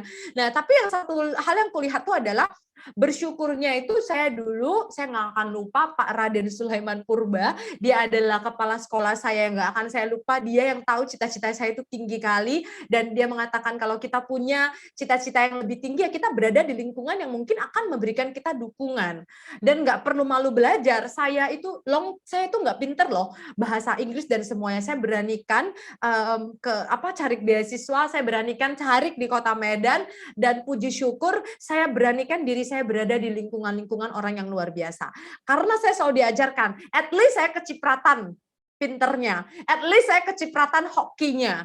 Dan tahu nggak, saya kok jadi merasa it's true gitu. Karena kalau bayangkan kita mau jalani bisnis loh, Jen, ketemu kawan kita bilang, udahlah nggak mungkin lah kau bisa kayak gini, aduh hanya orang-orang itu. Terakhir kita udah duluan mikir, nggak bisa, ya bener juga ya, yo wes lah nggak aku lakukan, udah duluan down mental kita. Jadi milikilah lingkungan yang sepaham dengan kamu, yang mendukung kamu. Kalau misalnya kamu masih sering ragu, tapi tetap ingat, dekatkan diri kamu dengan Tuhan, percayalah, dengan kamu mendekatkan diri kamu dengan Yang Maha Kuasa, segala jalan itu tetap akan dimudahkan. Karena bagaimanapun ada kuasa yang nggak bisa dijalani oleh kita sebagai seorang manusia, yang itu memang nggak bisa dideskripsikan dengan kata-kata. Yang kedua itu adalah gimana supaya kamu itu secara psikologisnya tetap kuat. Tadi kan lingkungannya. Yang kedua itu menurut saya itu psikologis tetap kuat itu adalah kamu harus mengenal dirimu sendiri. That's all. Banyak orang ketika membangun bisnis dia nggak kenal dirinya, dia banyaknya ikut-ikutan.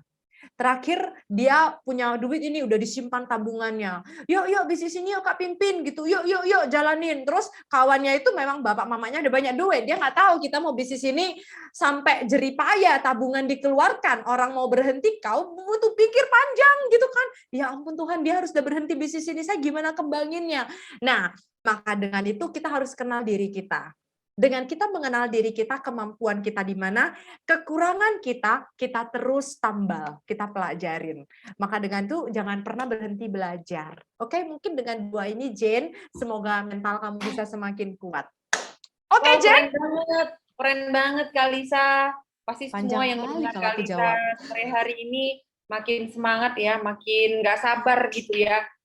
Berarti menjadi seorang entrepreneur itu seru banget gitu kalau memang sudah punya persiapan yang mantap, apalagi punya visi yang sangat baik gitu.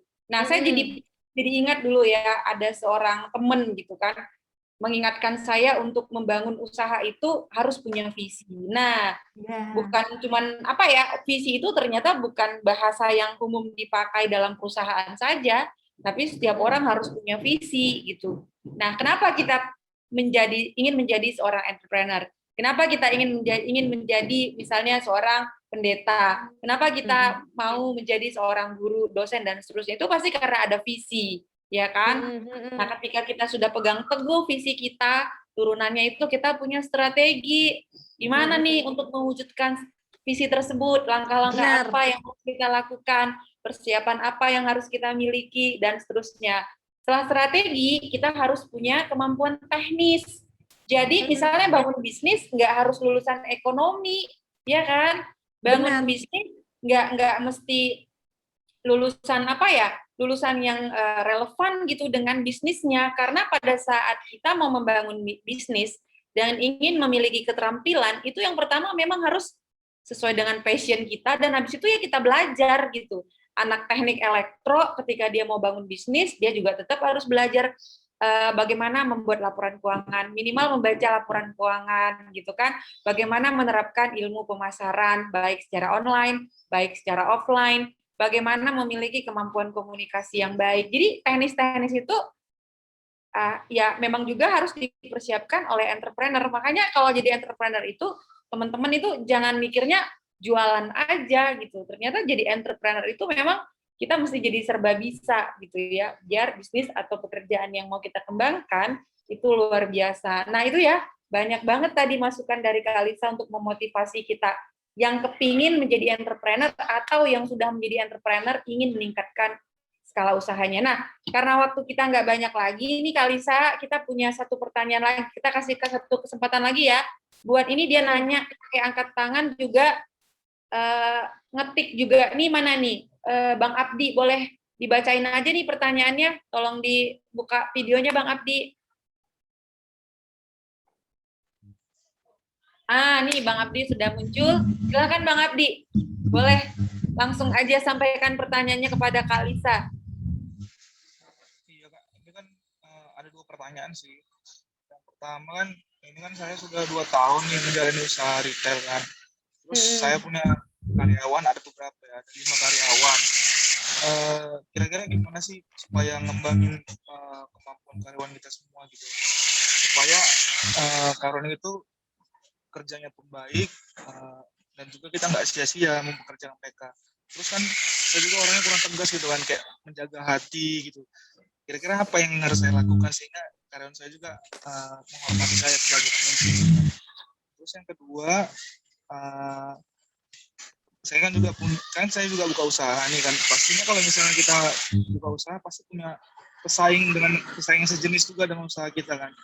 Nah, saya kadang-kadang mengalami usahanya itu usaha pesaing saya udah lama gitu, sedangkan saya masih baru.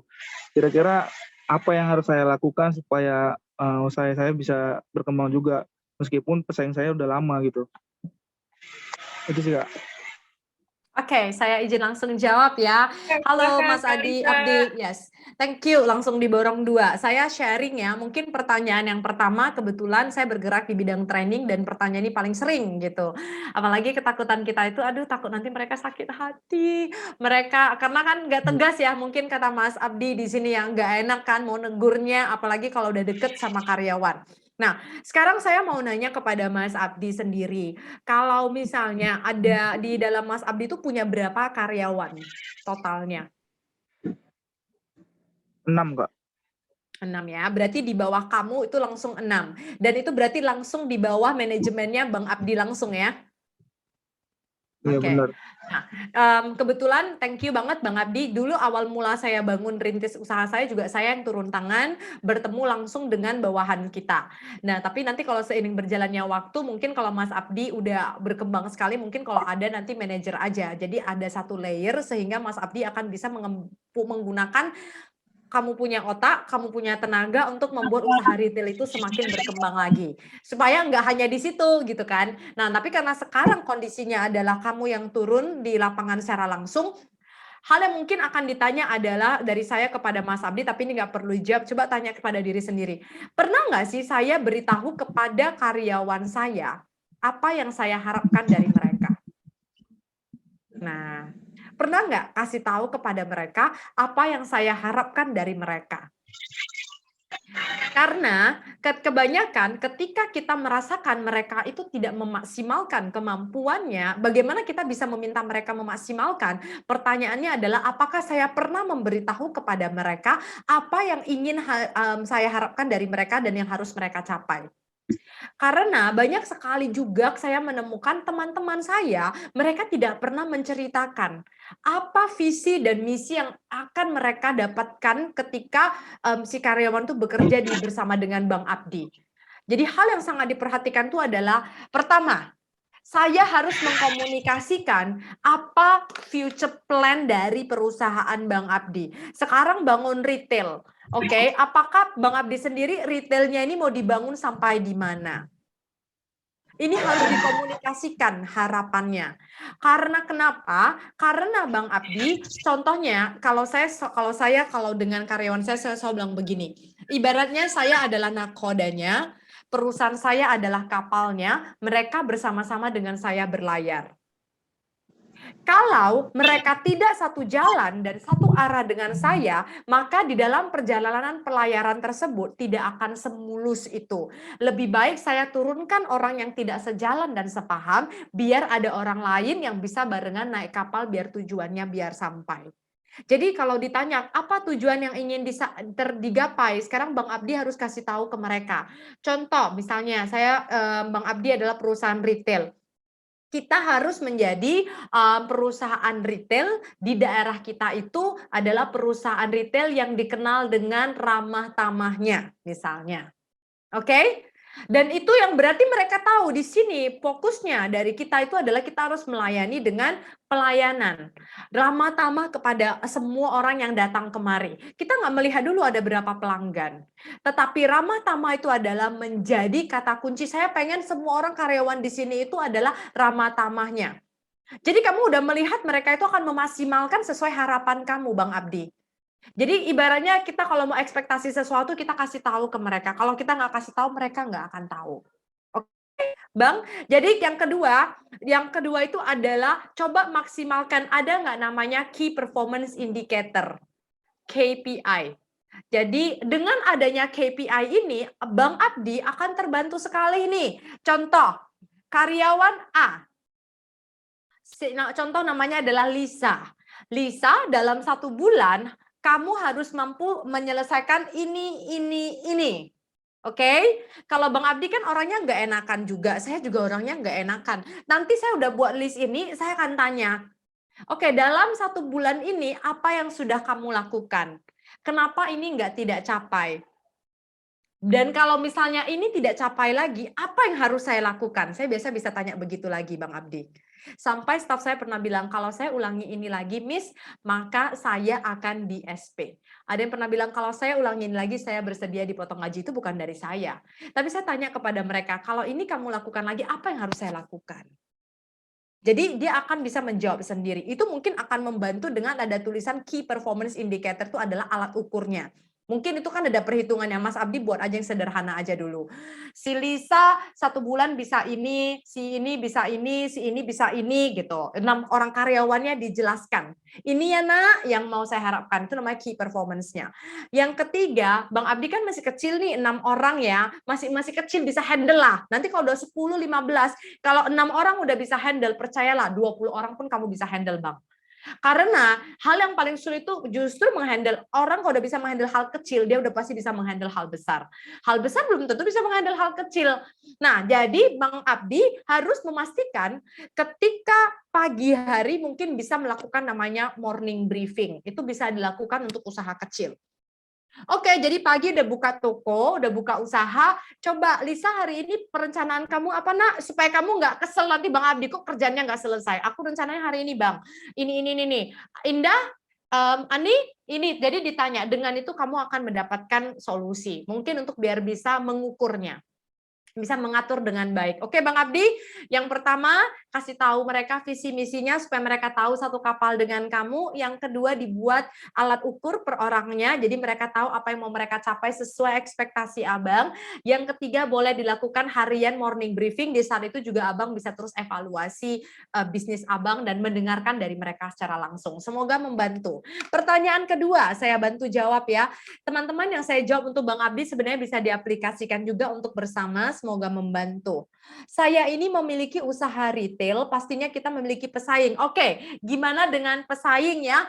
Karena gimana pun kan ini baru punya Bang Abdi, sedangkan pesaing sudah lama. Tidak apa-apa Bang Abdi, yang tadi saya bilang, bisnis itu butuh value, produk yang tadi.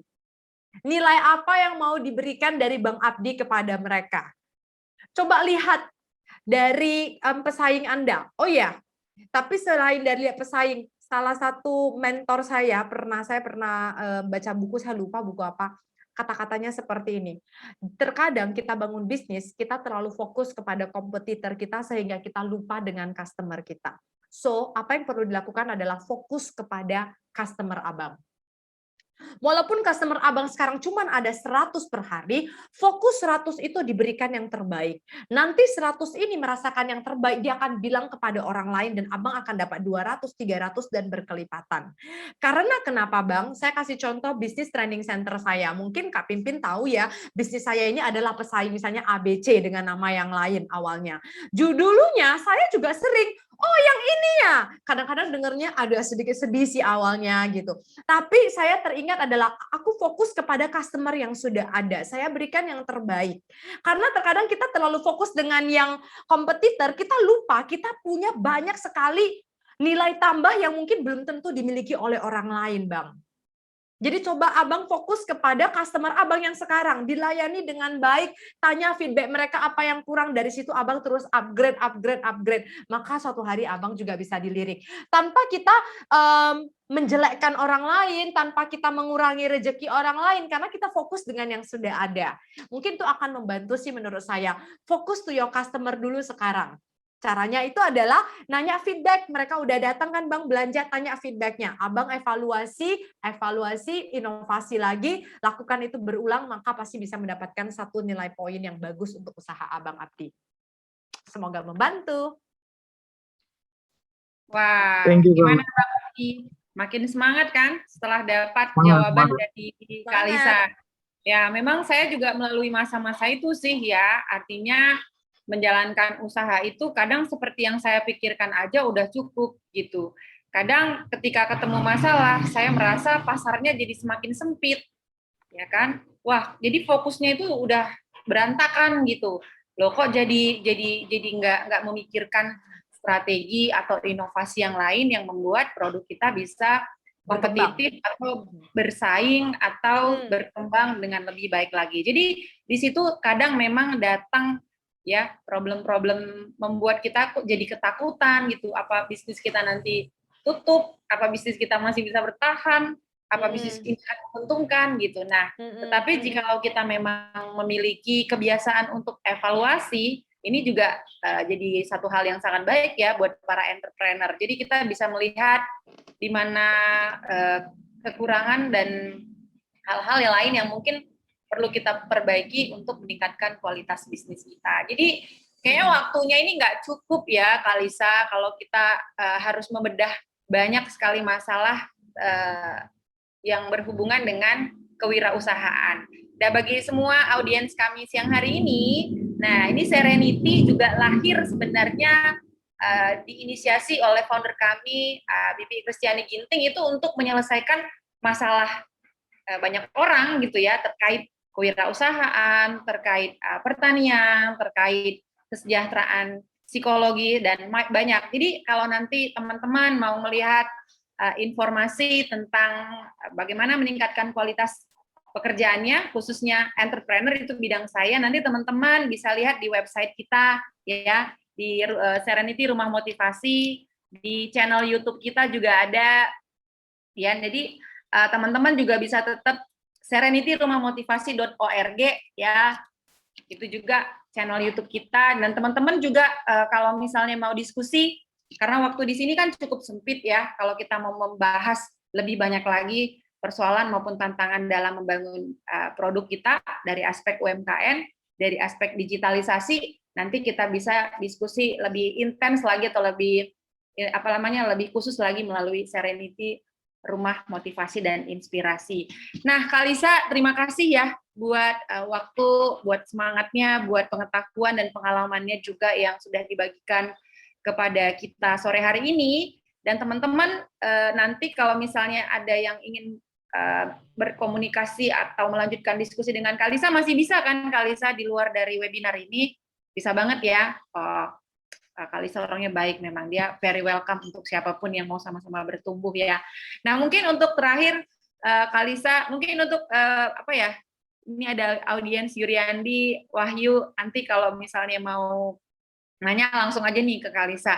Nah, sebelum kita selesai nih di sesi dengan narasumber kita, mungkin Kak Lisa punya closing statement atau kata-kata motivasi atau apa saja yang bisa disampaikan sebelum kita menyelesaikan sesi ini, Kak Lisa. Silahkan Kak Lisa.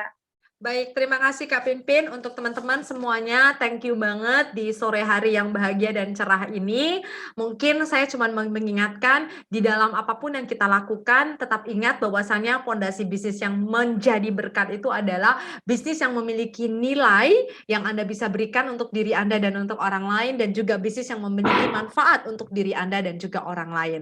Maka dengan Anda memfokuskan hal-hal seperti ini, percayalah Anda pasti akan bertumbuh. Dan ingat fondasi yang tadi saya sampaikan itu. Oke, so ingat hanya itu mungkin untuk membangun bisnis yang penuh berkat, bisnis kita bisa bertumbuh kok tanpa harus juga kita menjatuhkan orang lain dan merugikan orang lain. Karena kita fokus kepada apa yang sudah ingin Anda capai juga. Oke, kepada teman-teman semuanya tetap semangat walaupun di masa pandemik ini banyak sekali tantangan yang hadir di dalam kehidupan kita. Jadikan mereka itu sebagai tantangan bukan menjadi sebagai penghalang. So, semangat, mari kita bangun bisnis yang juga bisa senantiasa memberikan berkat untuk orang lain. Back to you, Kak. Amin. Nah, terima kasih Kak Lisa. Kita kasih dong tepuk tangan virtual buat Kak Lisa.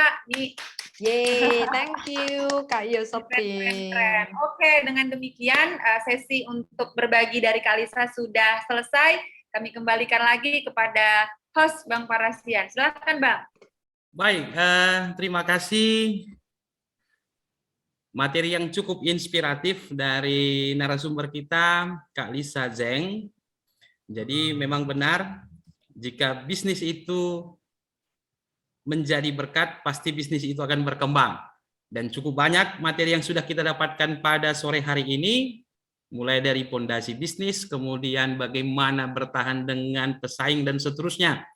Nanti seperti yang disampaikan oleh moderator kita, mungkin kita akan ada lagi sesi yang berikutnya terkait dengan bagaimana membangun entrepreneur pada diri kita masing-masing. Baik, terima kasih yang cukup banyak kami sampaikan kepada narasumber kita. Untuk berikutnya kami serahkan kepada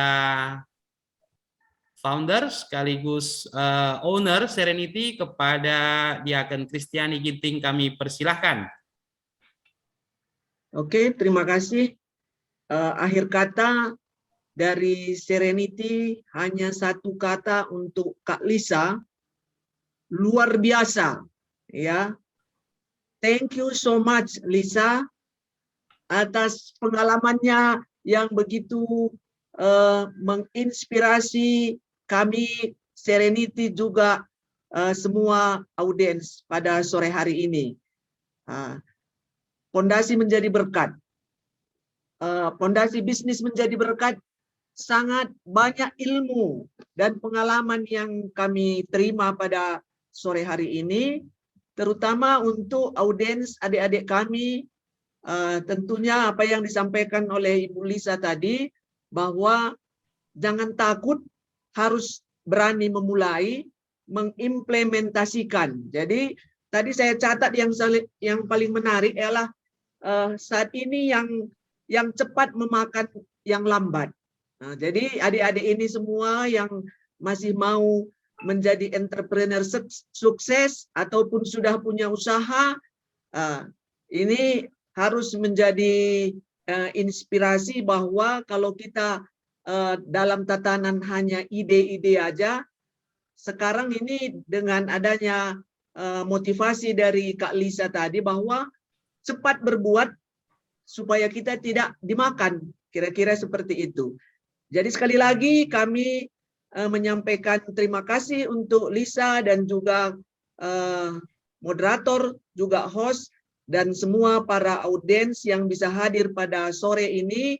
Semoga untuk ke depan juga kita akan membuat sesi-sesi yang lebih menarik lagi dari Serenity, supaya mimpi Serenity menjadi berkat bagi sesama bisa terwujud.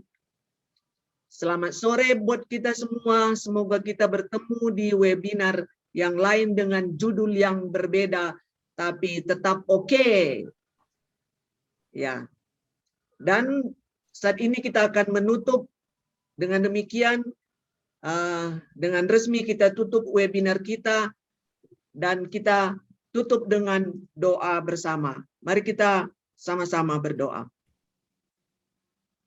Terima kasih Bapa di surga atas keberlangsungan acara webinar kami pada sore hari ini. Kami merasakan campur tangan Tuhan dari awal sampai selesainya webinar ini. Terima kasih Tuhan, kami merasakan terselenggaranya webinar ini dengan baik pada hari ini. Kami yakini diilhami oleh Roh Kudus sendiri. Berkati kami semua dalam mengaplikasikan hasil-hasil webinar yang sudah disampaikan oleh narasumber kami dan juga moderator pada sore hari ini Tuhan. Berkati Lisa, berkati Yosepin, berkati host, dan berkati tim Serenity agar melalui pelayanan-pelayanan yang dilakukan oleh tim Serenity, kami akan tetap menjadi berkat bagi sesama. Terpujilah Engkau ya Tuhan. Terima kasih Bapa. Dalam nama Yesus kami datang dan berdoa. Amin. Baik, terima kasih kepada narasumber kami dan juga moderator kami. Sebagai wujud apresiasi, ucapan terima kasih dari Serenity, kami share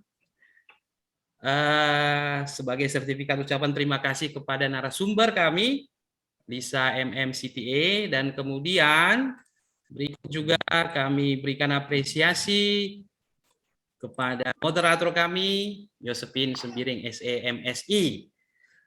Untuk file digitalnya saya sudah kirimkan ke Kak Yosepin, nanti bisa disampaikan ke Kak Lisa.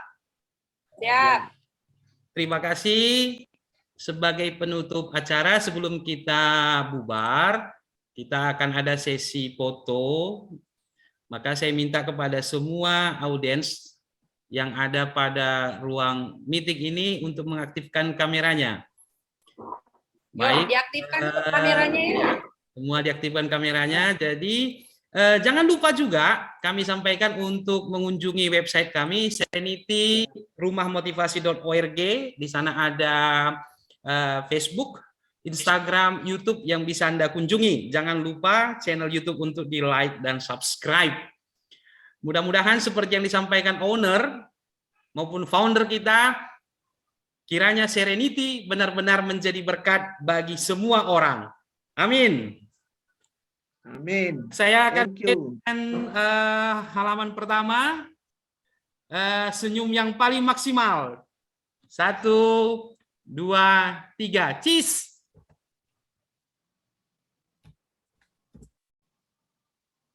Kemudian saya akan pergi ke halaman kedua, sama juga senyum yang paling maksimal. 1, 2, 3, cheese.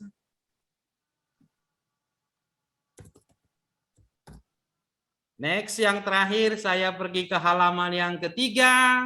Senyum yang maksimal. 1, 2, 3, cheese.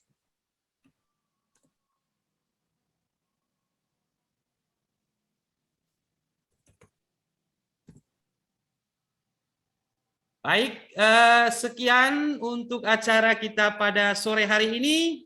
Kita ketemu lagi di lain kesempatan. Kepada narasumber kami dan moderator kami, jangan berletih-letih untuk memberikan motivasi dan inspirasinya bagi kami. Selamat sore, salam sehat, Tuhan beserta kita. Selamat sore, salam sehat. Baik. Selamat sore semuanya. Terima kasih. Oke, Terima kasih. Terima kasih, Terima kasih, saya akhiri. Terima kasih semuanya.